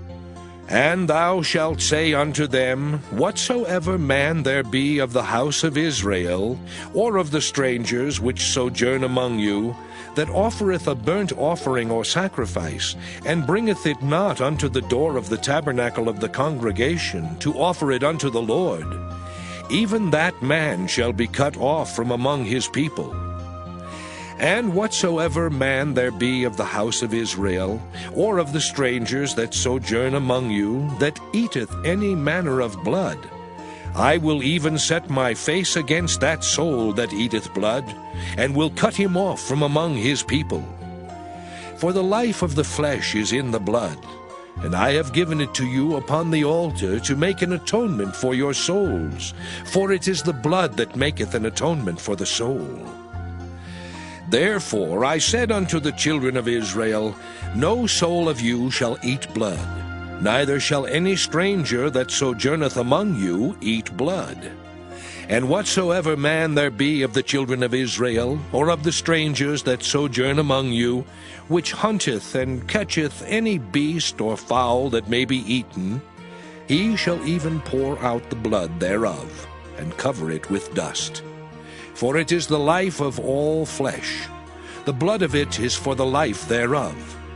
Therefore I said unto the children of Israel, Ye shall eat the blood of no manner of flesh, for the life of all flesh is the blood thereof.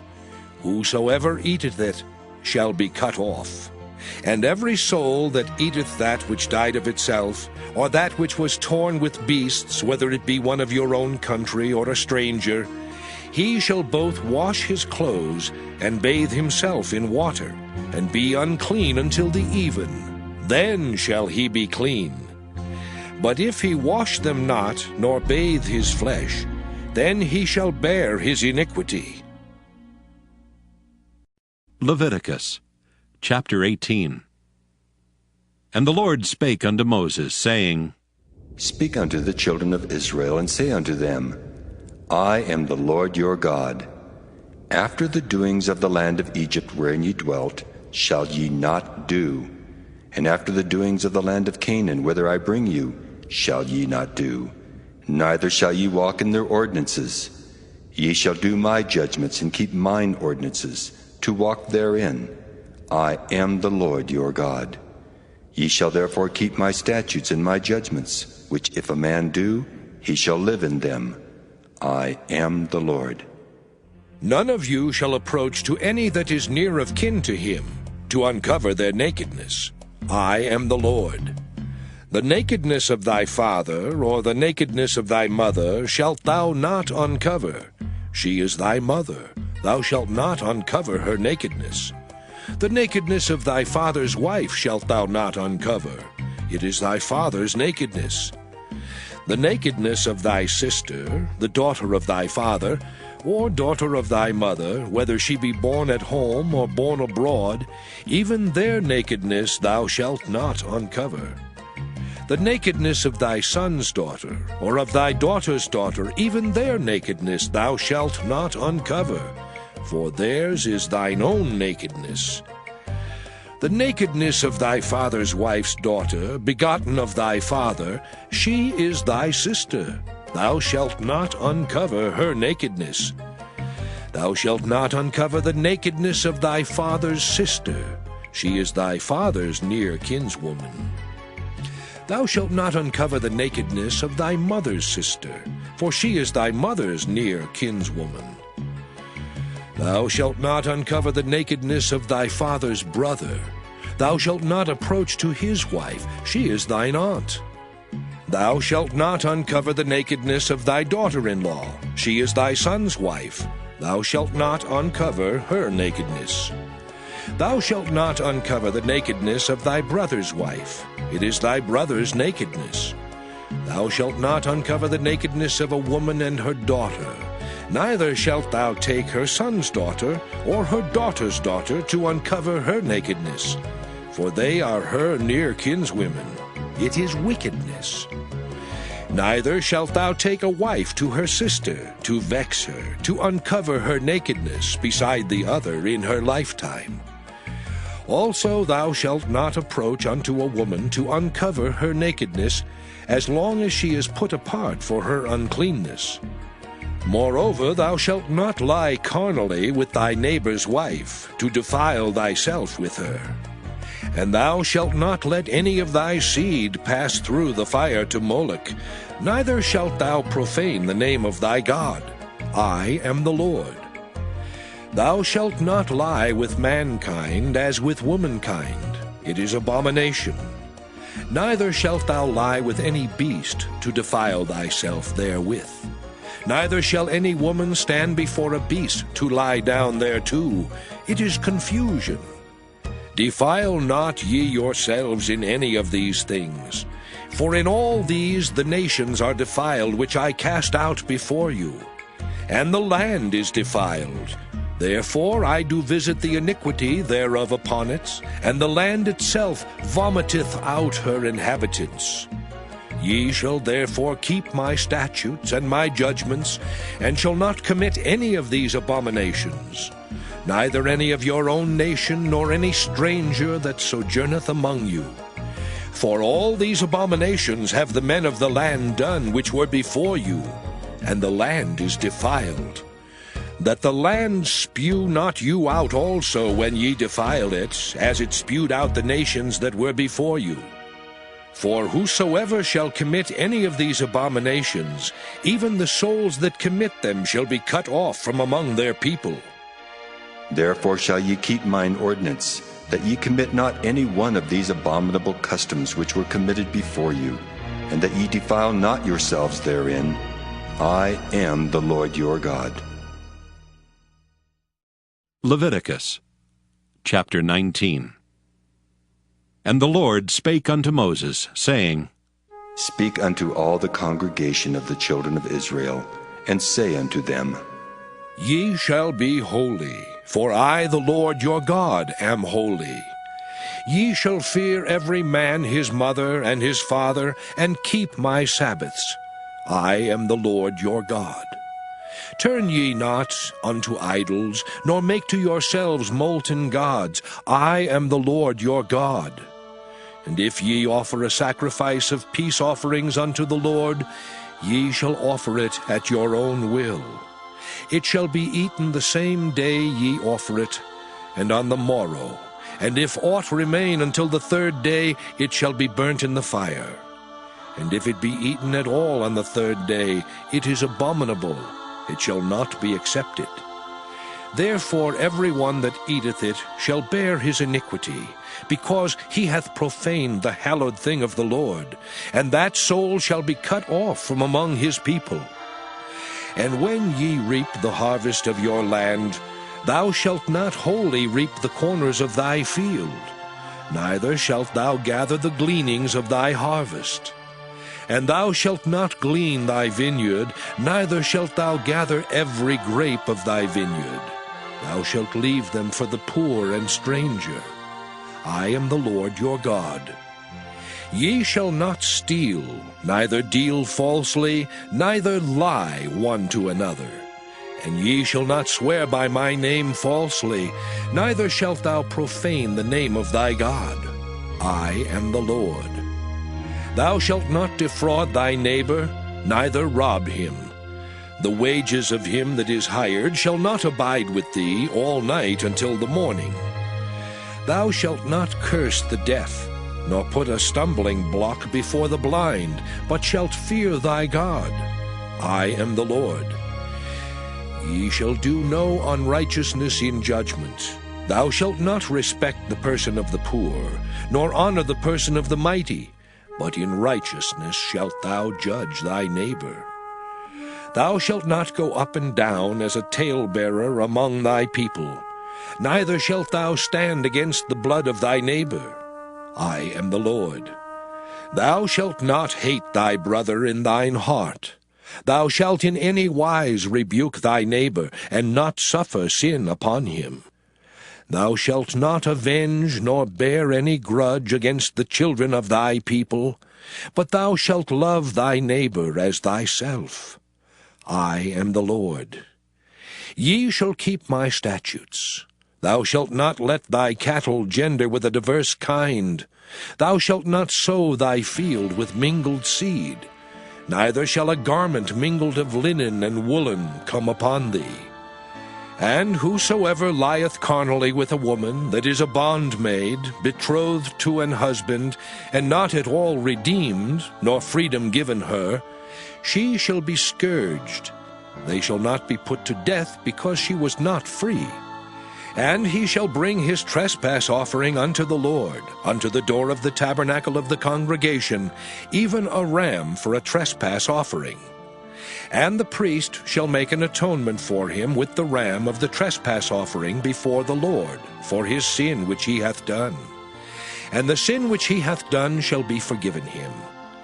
And when ye shall come into the land, and shall have planted all manner of trees for food, then ye shall count the fruit thereof as uncircumcised. 3 years shall it be as uncircumcised unto you, it shall not be eaten of. But in the 4th year all the fruit thereof shall be holy, to praise the Lord withal. And in the 5th year shall ye eat of the fruit thereof, that it may yield unto you the increase thereof. I am the Lord your God. Ye shall not eat anything with the blood, neither shall ye use enchantment, nor observe times. Ye shall not round the corners of your heads, neither shalt thou mar the corners of thy beard. Ye shall not make any cuttings in your flesh for the dead, nor print any marks upon you. I am the Lord. Do not prostitute thy daughter, to cause her to be a whore, lest the land fall to whoredom, and the land become full of wickedness. Ye shall keep my Sabbaths, and reverence my sanctuary. I am the Lord. Regard not them that have familiar spirits, neither seek after wizards, to be defiled by them. I am the Lord your God. Thou shalt rise up before the hoary head, and honor the face of the old man, and fear thy God. I am the Lord. And if a stranger sojourn with thee in your land, ye shall not vex him. But the stranger that dwelleth with you shall be unto you as one born among you, and thou shalt love him as thyself. For ye were strangers in the land of Egypt. I am the Lord your God. Ye shall do no unrighteousness in judgment, in meteyard, in weight, or in measure. Just balances, just weights, a just ephah, and a just hin shall ye have. I am the Lord your God, which brought you out of the land of Egypt. Therefore shall ye observe all my statutes and all my judgments, and do them. I am the Lord. Leviticus chapter 20. And the Lord spake unto Moses, saying, Again thou shalt say to the children of Israel, Whosoever he be of the children of Israel, or of the strangers that sojourn in Israel, that giveth any of his seed unto Moloch, he shall surely be put to death. The people of the land shall stone him with stones. And I will set my face against that man, and will cut him off from among his people, because he hath given of his seed unto Moloch, to defile my sanctuary, and to profane my holy name. And if the people of the land do any ways hide their eyes from the man, when he giveth of his seed unto Moloch, and kill him not, then I will set my face against that man, and against his family, and will cut him off, and all that go a-whoring after him, to commit whoredom with Moloch, from among their people. And the soul that turneth after such as have familiar spirits, and after wizards, to go a-whoring after them, I will even set my face against that soul, and will cut him off from among his people. Sanctify yourselves therefore, and be ye holy, for I am the Lord your God. And ye shall keep my statutes and do them. I am the Lord which sanctify you. For every one that curseth his father or his mother shall be surely put to death. He hath cursed his father or his mother, his blood shall be upon him. And the man that committeth adultery with another man's wife, even he that committeth adultery with his neighbor's wife, the adulterer and the adulteress shall surely be put to death. And the man that lieth with his father's wife hath uncovered his father's nakedness. Both of them shall surely be put to death. Their blood shall be upon them. And if a man lie with his daughter-in-law, both of them shall surely be put to death. They have wrought confusion. Their blood shall be upon them. If a man also lie with mankind as he lieth with a woman, both of them have committed an abomination. They shall surely be put to death. Their blood shall be upon them. And if a man take a wife and her mother, it is wickedness. They shall be burnt with fire, both he and they, that there be no wickedness among you. And if a man lie with a beast, he shall surely be put to death, and ye shall slay the beast. And if a woman approach unto any beast, and lie down thereto, thou shalt kill the woman and the beast. They shall surely be put to death. Their blood shall be upon them. And if a man shall take his sister, his father's daughter, or his mother's daughter, and see her nakedness, and she see his nakedness, it is a wicked thing, and they shall be cut off in the sight of their people. He hath uncovered his sister's nakedness, he shall bear his iniquity. And if a man shall lie with a woman having her sickness, and shall uncover her nakedness, he hath discovered her fountain, and she hath uncovered the fountain of her blood, and both of them shall be cut off from among their people. And thou shalt not uncover the nakedness of thy mother's sister, nor of thy father's sister, for he uncovereth his near kin. They shall bear their iniquity. And if a man shall lie with his uncle's wife, he hath uncovered his uncle's nakedness. They shall bear their sin, they shall die childless. And if a man shall take his brother's wife, it is an unclean thing. He hath uncovered his brother's nakedness. They shall be childless. Ye shall therefore keep all my statutes and all my judgments, and do them, that the land whither I bring you to dwell therein spew you not out. And ye shall not walk in the manners of the nation which I cast out before you. For they committed all these things, and therefore I abhorred them. But I have said unto you, ye shall inherit their land, and I will give it unto you to possess it, a land that floweth with milk and honey. I am the Lord your God, which have separated you from other people. Ye shall therefore put difference between clean beasts and unclean, and between unclean fowls and clean. And ye shall not make your souls abominable by beast, or by fowl, or by any manner of living thing that creepeth on the ground, which I have separated from you as unclean.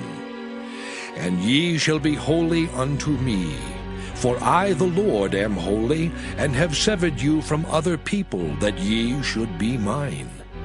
A man also, or woman that hath a familiar spirit, or that is a wizard, shall surely be put to death. They shall stone them with stones. Their blood shall be upon them. Leviticus chapter 21. And the Lord said unto Moses, Speak unto the priests the sons of Aaron, and say unto them, There shall none be defiled for the dead among his people.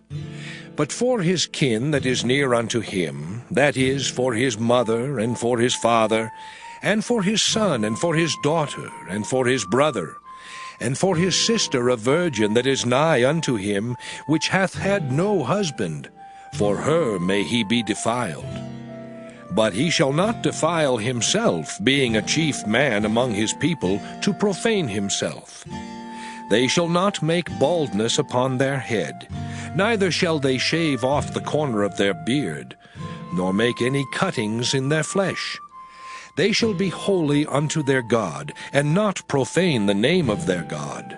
For the offerings of the Lord made by fire, and the bread of their God, they do offer. Therefore they shall be holy. They shall not take a wife that is a whore or profane, neither shall they take a woman put away from her husband, for he is holy unto his God. Thou shalt sanctify him therefore, for he offereth the bread of thy God. He shall be holy unto thee, for I the Lord which sanctify you am holy.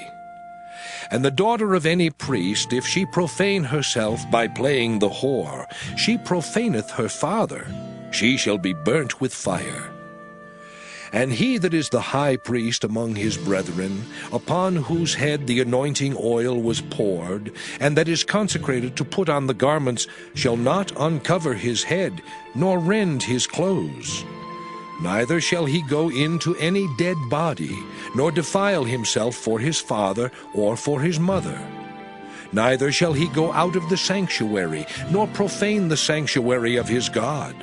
For the crown of the anointing oil of his God is upon him. I am the Lord. And he shall take a wife in her virginity. A widow, or a divorced woman, or profane, or an harlot, these shall he not take, but he shall take a virgin of his own people to wife. Neither shall he profane his seed among his people, for I the Lord do sanctify him.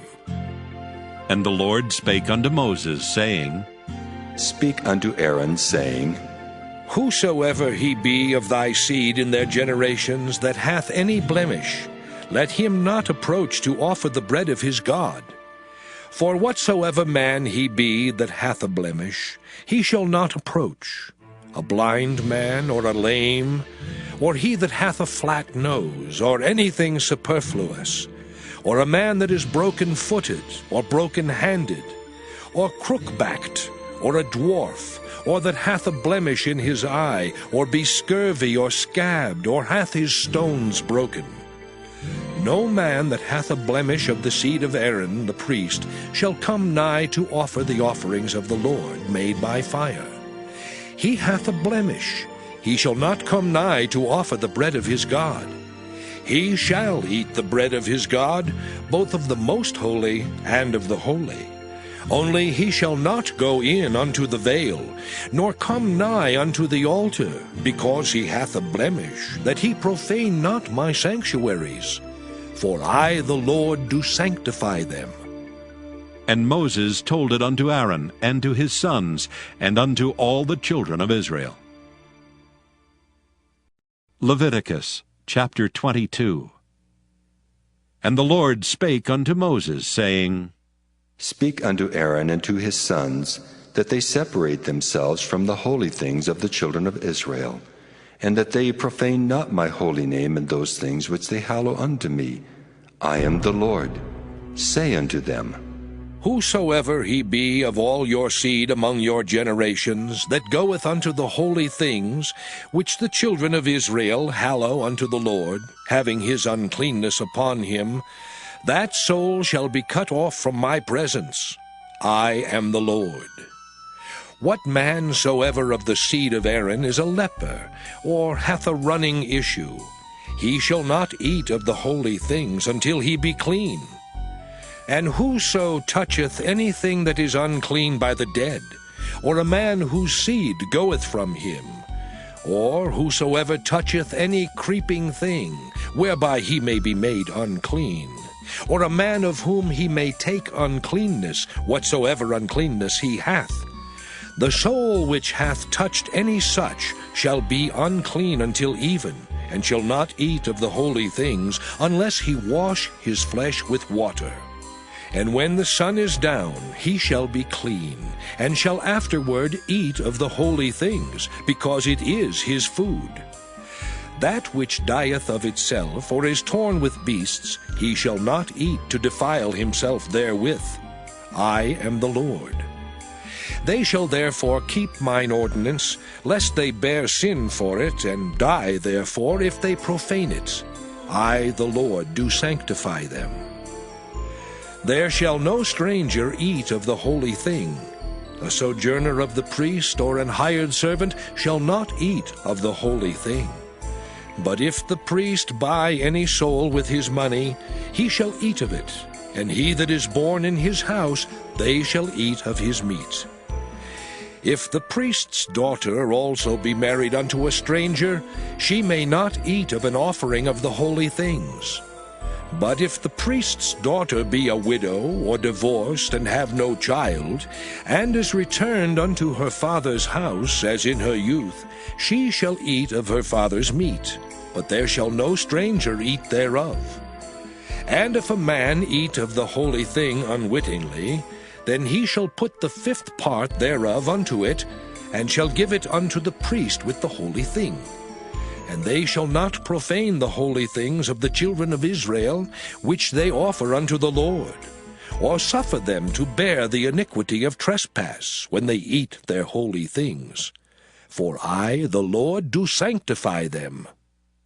And the Lord spake unto Moses, saying, Speak unto Aaron, and to his sons, and unto all the children of Israel, and say unto them, Whatsoever he be of the house of Israel, or of the strangers in Israel, that will offer his oblation for all his vows, and for all his freewill offerings, which they will offer unto the Lord for a burnt offering, ye shall offer at your own will a male without blemish, of the beeves, of the sheep, or of the goats. But whatsoever hath a blemish, that shall ye not offer, for it shall not be acceptable for you. And whosoever offereth a sacrifice of peace offerings unto the Lord to accomplish his vow, or a free will offering in beeves or sheep, it shall be perfect to be accepted. There shall be no blemish therein. Blind, or broken, or maimed, or having a wen, or scurvy, or scabbed, ye shall not offer these unto the Lord, nor make an offering by fire of them upon the altar unto the Lord. Either a bullock or a lamb that hath anything superfluous or lacking in his parts, that mayest thou offer for a free will offering, but for a vow it shall not be accepted. Ye shall not offer unto the Lord that which is bruised, or crushed, or broken, or cut. Neither shall ye make any offering thereof in your land. Neither from a stranger's hand shall ye offer the bread of your God of any of these, because their corruption is in them, and blemishes be in them, they shall not be accepted for you. And the Lord spake unto Moses, saying, When a bullock, or a sheep, or a goat is brought forth, then it shall be 7 days under the dam, and from the 8th day and thenceforth it shall be accepted for an offering made by fire unto the Lord. And whether it be cow or ewe, ye shall not kill it and her young both in 1 day. And when ye will offer a sacrifice of thanksgiving unto the Lord, offer it at your own will. On the same day it shall be eaten up. Ye shall leave none of it until the morrow. I am the Lord. Therefore shall ye keep my commandments and do them. I am the Lord.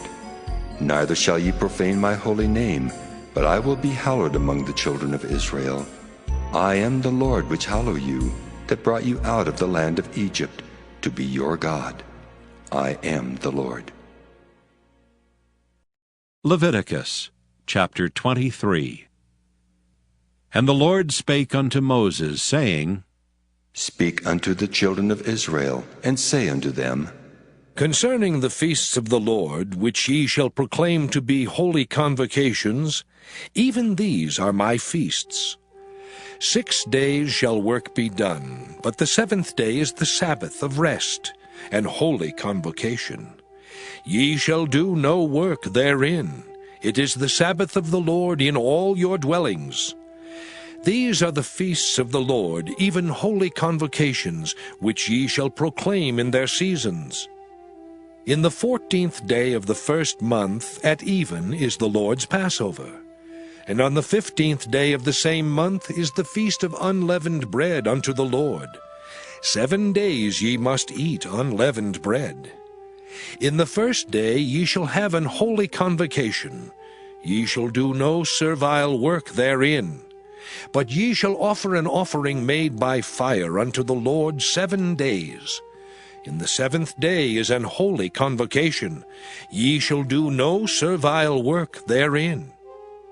And the Lord spake unto Moses, saying, Speak unto the children of Israel, and say unto them, When ye be come into the land which I give unto you, and shall reap the harvest thereof, then ye shall bring a sheaf of the first fruits of your harvest unto the priest. And he shall wave the sheaf before the Lord, to be accepted for you. On the morrow after the Sabbath the priest shall wave it. And ye shall offer that day when ye wave the sheaf an he-lamb without blemish of the first year for a burnt offering unto the Lord. And the meat offering thereof shall be 2/10 deals of fine flour mingled with oil, an offering made by fire unto the Lord for a sweet savour. And the drink offering thereof shall be of wine, the 4th part of an hin.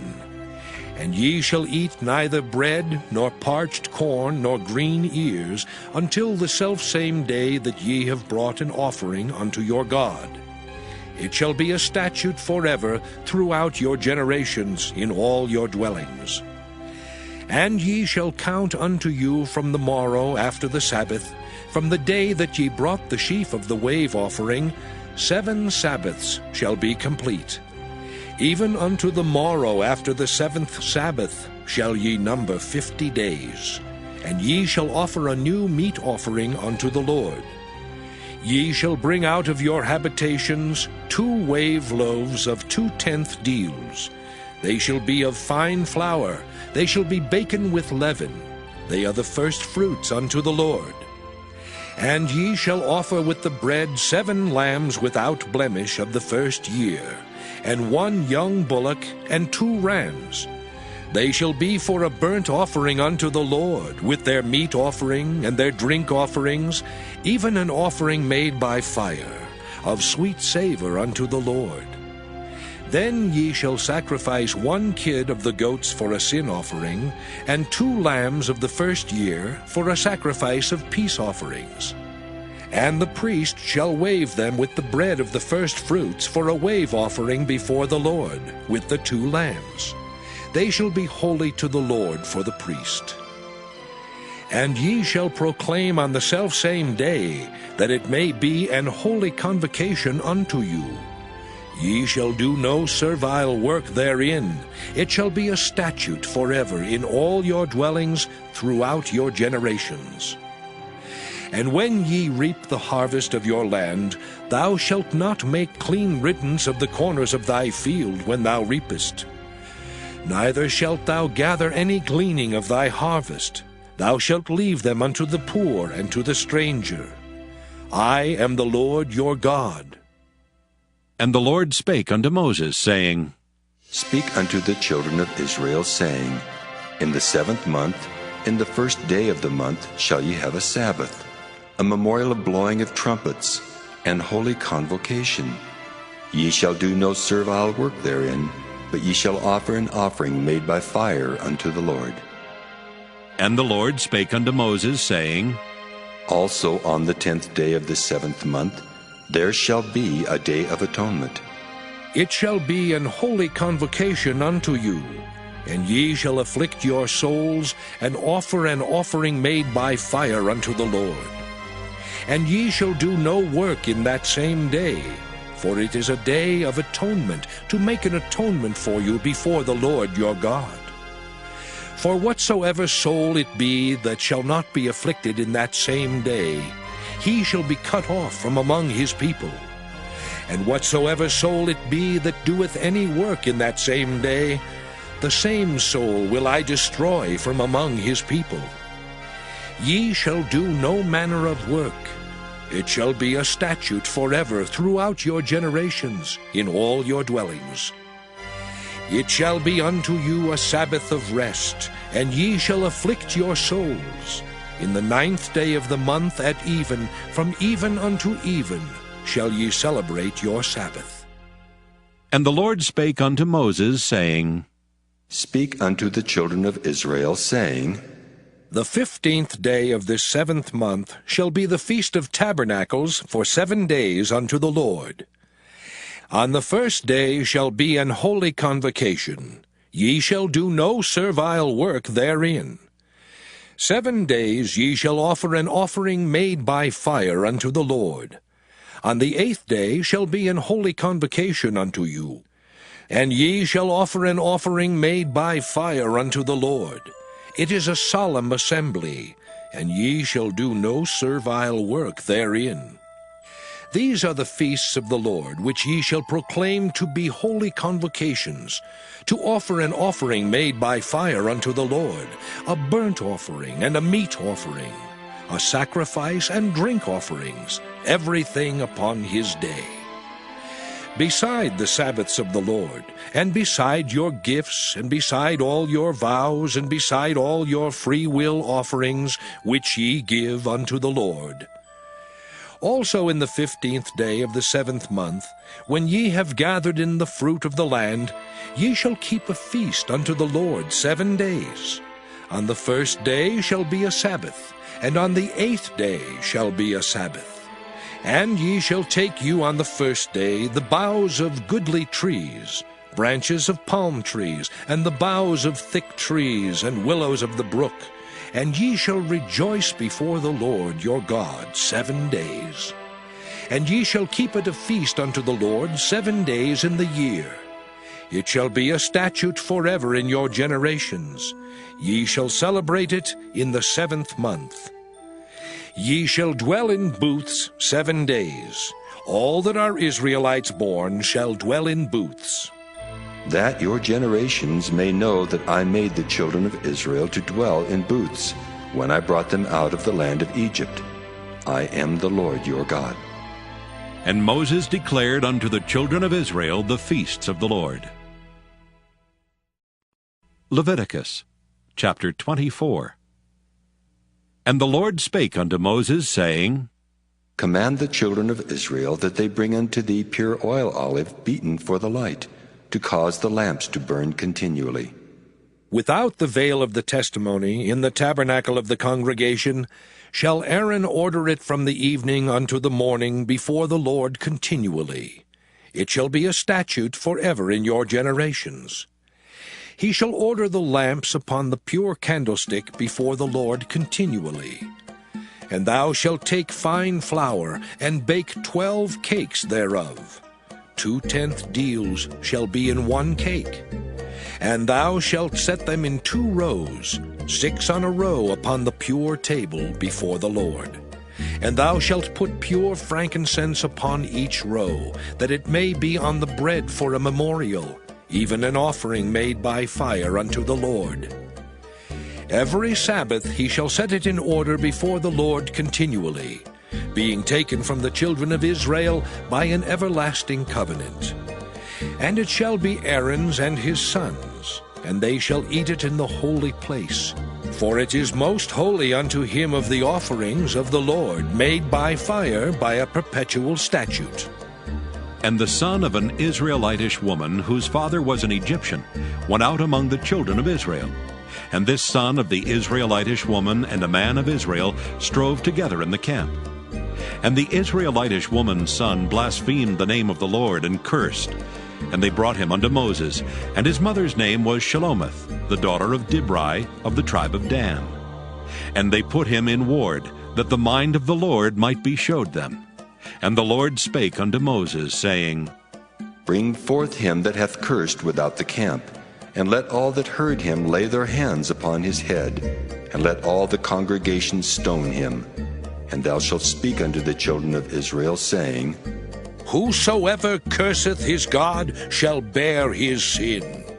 And he that blasphemeth the name of the Lord, he shall surely be put to death, and all the congregation shall certainly stone him. As well the stranger as he that is born in the land, when he blasphemeth the name of the Lord, shall be put to death.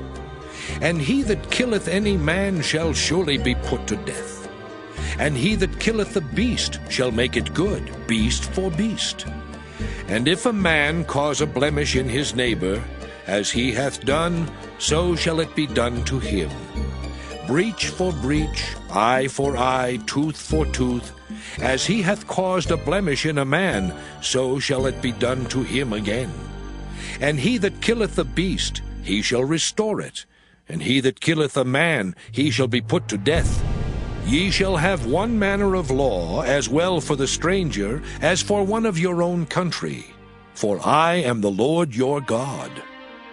And Moses spake to the children of Israel, that they should bring forth him that had cursed out of the camp, and stone him with stones. And the children of Israel did as the Lord commanded Moses. Leviticus chapter 25. And the Lord spake unto Moses in Mount Sinai, saying, Speak unto the children of Israel, and say unto them, When ye come into the land which I give you, then shall the land keep a Sabbath unto the Lord. 6 years thou shalt sow thy field, and 6 years thou shalt prune thy vineyard, and gather in the fruit thereof. But in the 7th year shall be a Sabbath of rest unto the land, a Sabbath for the Lord. Thou shalt neither sow thy field, nor prune thy vineyard. That which groweth of its own accord of thy harvest thou shalt not reap, neither gather the grapes of thy vine undressed, for it is a year of rest unto the land. And the Sabbath of the land shall be meat for you, for thee, and for thy servant, and for thy maid, and for thy hired servant, and for thy stranger that sojourneth with thee. And for thy cattle, and for the beasts that are in thy land, shall all the increase thereof be meat. And thou shalt number 7 Sabbaths of years unto thee, 7 times 7 years.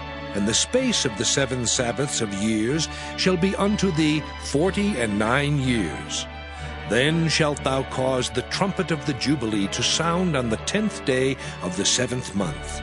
In the day of atonement shall ye make the trumpet sound throughout all your land. And ye shall hallow the 50th year, and proclaim liberty throughout all the land unto all the inhabitants thereof. It shall be a jubilee unto you. And ye shall return every man unto his possession, and ye shall return every man unto his family. A jubilee shall that 50th year be unto you. Ye shall not sow, neither reap that which groweth of itself in it, nor gather the grapes in it of thy vine undressed. For it is the Jubilee, it shall be holy unto you. Ye shall eat the increase thereof out of the field. In the year of this Jubilee ye shall return every man unto his possession. And if thou sell aught unto thy neighbor, or buyest aught of thy neighbor's hand, ye shall not oppress one another. According to the number of years after the Jubilee, thou shalt buy of thy neighbor, and according unto the number of years of the fruits he shall sell unto thee. According to the multitude of years thou shalt increase the price thereof, and according to the fewness of years thou shalt diminish the price of it. For according to the number of the years of the fruits doth he sell unto thee. Ye shall not therefore oppress one another, but thou shalt fear thy God. For I am the Lord your God. Wherefore ye shall do my statutes, and keep my judgments, and do them, and ye shall dwell in the land in safety. And the land shall yield her fruit, and ye shall eat your fill, and dwell therein in safety. And if ye shall say, What shall we eat the 7th year? Behold, we shall not sow, nor gather in our increase. Then I will command my blessing upon you in the 6th year, and it shall bring forth fruit for 3 years. And ye shall sow the 8th year, and eat yet of old fruit until the 9th year. Until her fruits come in, ye shall eat of the old store. The land shall not be sold forever, for the land is mine. For ye are strangers and sojourners with me. And in all the land of your possession ye shall grant a redemption for the land. If thy brother be waxen poor, and hath sold away some of his possession, and if any of his kin come to redeem it, then shall he redeem that which his brother sold. And if the man have none to redeem it, and himself be able to redeem it, then let him count the years of the sale thereof, and restore the overplus unto the man to whom he sold it, that he may return unto his possession. But if he be not able to restore it to him, then that which is sold shall remain in the hand of him that hath bought it until the year of Jubilee. And in the Jubilee it shall go out, and he shall return unto his possession. And if a man sell a dwelling house in a walled city, then he may redeem it within a whole year after it is sold. Within a full year may he redeem it. And if it be not redeemed within the space of a full year, then the house that is in the walled city shall be established forever to him that bought it throughout his generations. It shall not go out in the Jubilee. But the houses of the villages which have no wall round about them shall be counted as the fields of the country. They may be redeemed, and they shall go out in the Jubilee. Notwithstanding the cities of the Levites, and the houses of the cities of their possession, may the Levites redeem at any time. And if a man purchase of the Levites, then the house that was sold, and the city of his possession, shall go out in the year of Jubilee. For the houses of the cities of the Levites are their possession among the children of Israel. But the field of the suburbs of their cities may not be sold, for it is their perpetual possession. And if thy brother be waxen poor, and fallen in decay with thee, then thou shalt relieve him, yea, though he be a stranger or a sojourner, that he may live with thee. Take thou no usury of him or increase, but fear thy God, that thy brother may live with thee. Thou shalt not give him thy money upon usury, nor lend him thy victuals for increase. I am the Lord your God, which brought you forth out of the land of Egypt, to give you the land of Canaan, and to be your God. And if thy brother that dwelleth by thee be waxen poor, and be sold unto thee, thou shalt not compel him to serve as a bondservant, but as an hired servant, and as a sojourner. He shall be with thee, and shall serve thee unto the year of Jubilee. And then shall he depart from thee, both he and his children with him, and shall return unto his own family, and unto the possession of his fathers shall he return. For they are my servants which I brought forth out of the land of Egypt. They shall not be sold as bondmen. Thou shalt not rule over him with rigor, but shalt fear thy God. Both thy bondmen and thy bondmaids which thou shalt have shall be of the heathen that are round about you. Of them shall ye buy bondmen and bondmaids. Moreover, of the children of the strangers that do sojourn among you, of them shall ye buy, and of their families that are with you, which they begat in your land, and they shall be your possession. And ye shall take them as an inheritance for your children after you, to inherit them for a possession. They shall be your bondmen forever. But over your brethren, the children of Israel, ye shall not rule one over another with rigor. And if a sojourner or stranger wax rich by thee, and thy brother that dwelleth by him wax poor, and sell himself unto the stranger or sojourner by thee, or to the stock of the stranger's family, after that he is sold, he may be redeemed again. One of his brethren may redeem him. Either his uncle or his uncle's son may redeem him, or any that is nigh of kin unto him of his family may redeem him. Or if he be able, he may redeem himself. And he shall reckon with him that bought him from the year that he was sold to him unto the year of Jubilee. And the price of his sale shall be according unto the number of years. According to the time of an hired servant shall it be with him. If there be yet many years behind, according unto them he shall give again the price of his redemption out of the money that he was bought for. And if there remain but few years unto the year of Jubilee, then he shall count with him, and according unto his years shall he give him again the price of his redemption. And as a yearly hired servant shall he be with him, and the other shall not rule with rigor over him in thy sight. And if he be not redeemed in these years, then he shall go out in the year of Jubilee, both he and his children with him. For unto me the children of Israel are servants. They are my servants whom I brought forth out of the land of Egypt. I am the Lord your God. Leviticus chapter 26. Ye shall make you no idols nor graven image, neither rear you up a standing image, neither shall you set up any image of stone in your land to bow down unto it, for I am the Lord your God. Ye shall keep my Sabbaths, and reverence my sanctuary. I am the Lord. If ye walk in my statutes, and keep my commandments, and do them, then I will give you rain in due season, and the land shall yield her increase, and the trees of the field shall yield their fruit.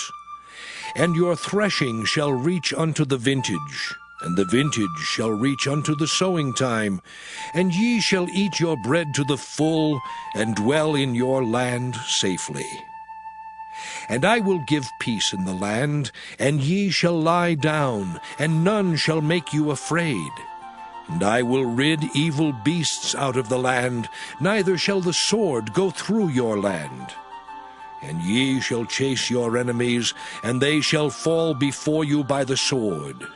And 5 of you shall chase 100, and 100 of you shall put 10,000 to flight. And your enemies shall fall before you by the sword. For I will have respect unto you, and make you fruitful, and multiply you, and establish my covenant with you. And ye shall eat old store, and bring forth the old because of the new. And I will set my tabernacle among you, and my soul shall not abhor you. And I will walk among you, and will be your God, and ye shall be my people. I am the Lord your God, which brought you forth out of the land of Egypt, that ye should not be their bondmen. And I have broken the bands of your yoke, and made you go upright. But if ye will not hearken unto me, and will not do all these commandments, and if ye shall despise my statutes, or if your soul abhor my judgments, so that ye will not do all my commandments, but that ye break my covenant, I also will do this unto you. I will even appoint over you terror, consumption, and the burning ague that shall consume the eyes and cause sorrow of heart. And ye shall sow your seed in vain, for your enemies shall eat it. And I will set my face against you, and ye shall be slain before your enemies. They that hate you shall reign over you, and ye shall flee when none pursueth you. And if ye will not yet for all this hearken unto me, then I will punish you 7 times more for your sins. And I will break the pride of your power, and I will make your heaven as iron, and your earth as brass. And your strength shall be spent in vain, for your land shall not yield her increase, neither shall the trees of the land yield their fruits.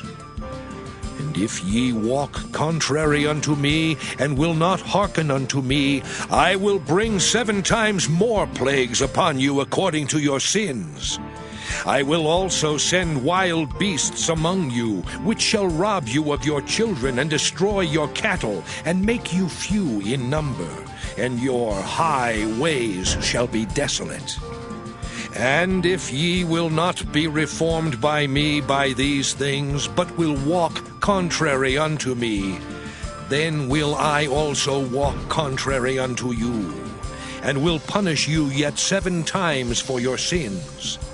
And I will bring a sword upon you, that shall avenge the quarrel of my covenant, And when ye are gathered together within your cities, I will send the pestilence among you, and ye shall be delivered into the hand of the enemy.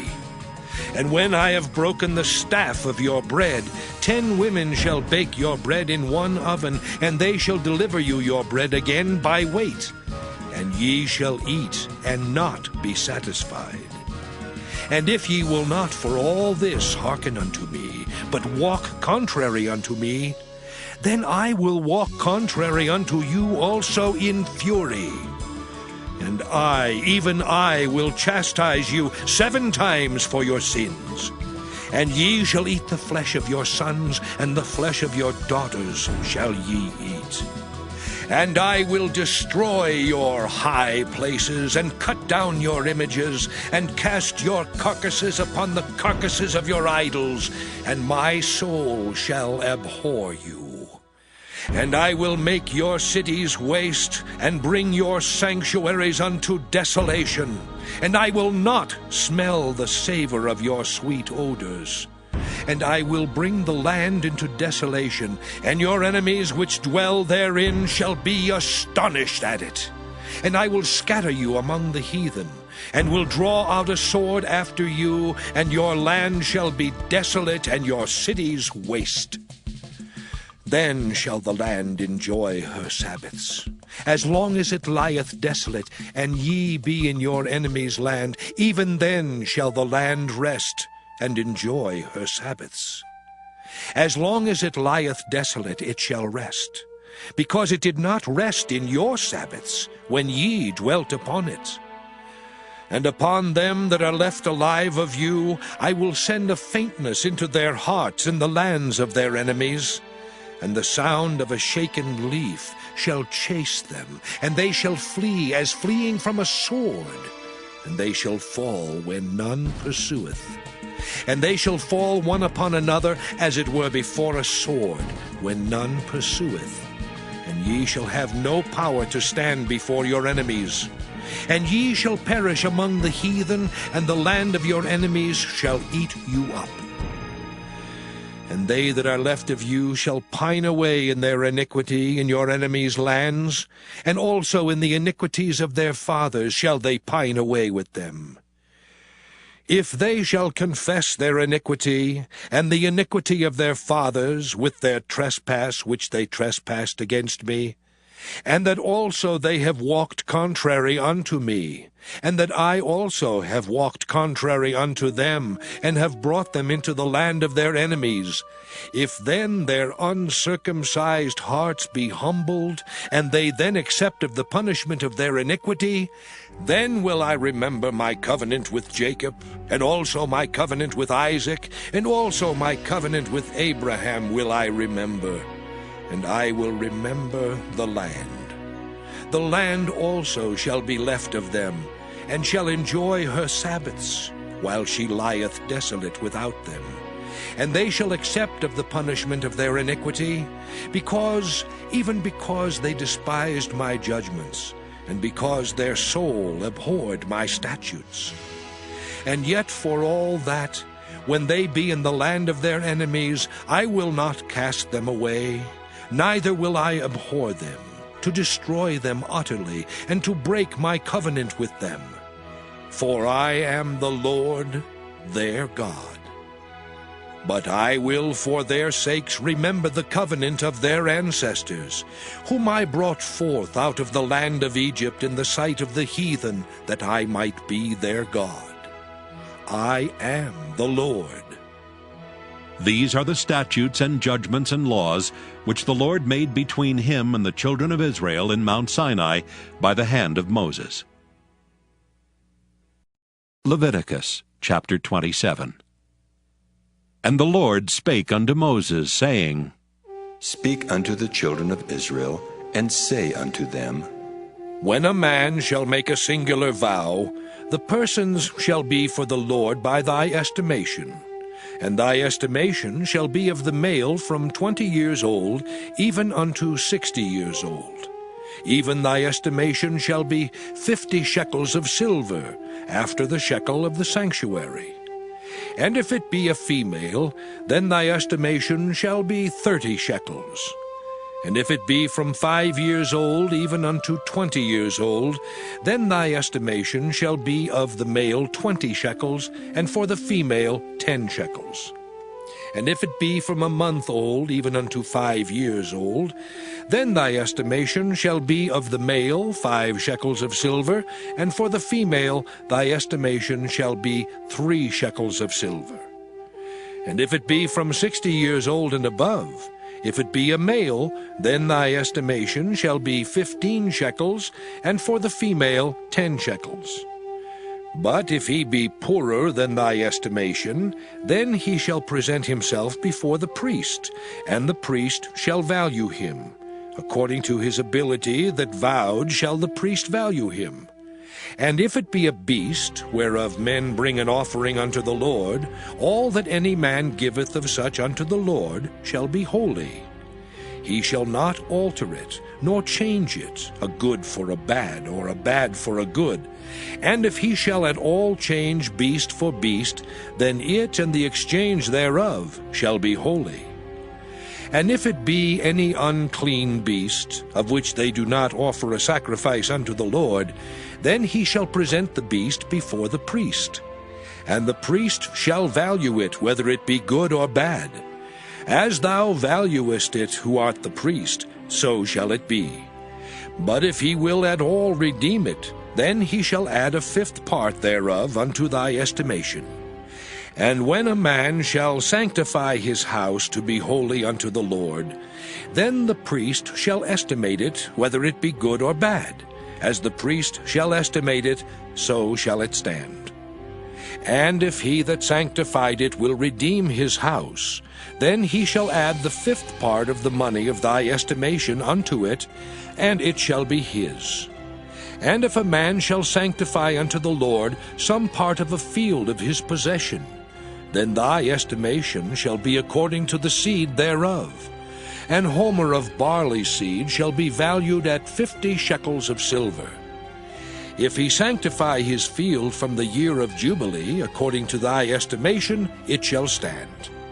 But if he sanctify his field after the Jubilee, then the priest shall reckon unto him the money according to the years that remain, even unto the year of the Jubilee, and it shall be abated from thy estimation.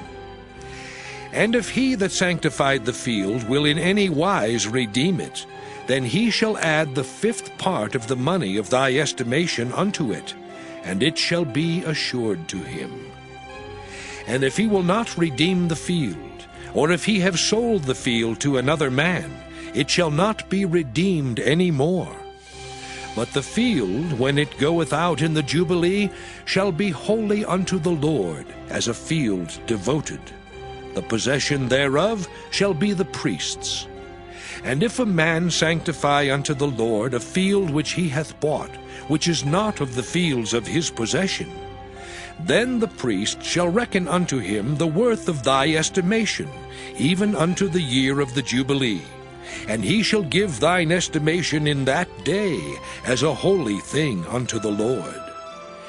In the year of the Jubilee the field shall return unto him of whom it was bought, even to him to whom the possession of the land did belong. And all thy estimations shall be according to the shekel of the sanctuary. 20 gerahs shall be the shekel. Only the firstling of the beasts, which should be the Lord's firstling, no man shall sanctify it, whether it be ox or sheep, it is the Lord's. And if it be of an unclean beast, then he shall redeem it according to thine estimation, and shall add a 5th part of it thereto. Or if it be not redeemed, then it shall be sold according to thy estimation. Notwithstanding, no devoted thing that a man shall devote unto the Lord of all that he hath, both of man and beast, and of the field of his possession, shall be sold or redeemed. Every devoted thing is most holy unto the Lord. None devoted, which shall be devoted of men, shall be redeemed, but shall surely be put to death. And all the tithe of the land, whether of the seed of the land or of the fruit of the tree, is the Lord's. It is holy unto the Lord. And if a man will at all redeem aught of his tithes, he shall add thereto the 5th part thereof. And concerning the tithe of the herd or of the flock, even of whatsoever passeth under the rod, the 10th shall be holy unto the Lord. He shall not search whether it be good or bad, neither shall he change it. And if he change it at all, then both it and the change thereof shall be holy. It shall not be redeemed. These are the commandments which the Lord commanded Moses for the children of Israel in Mount Sinai.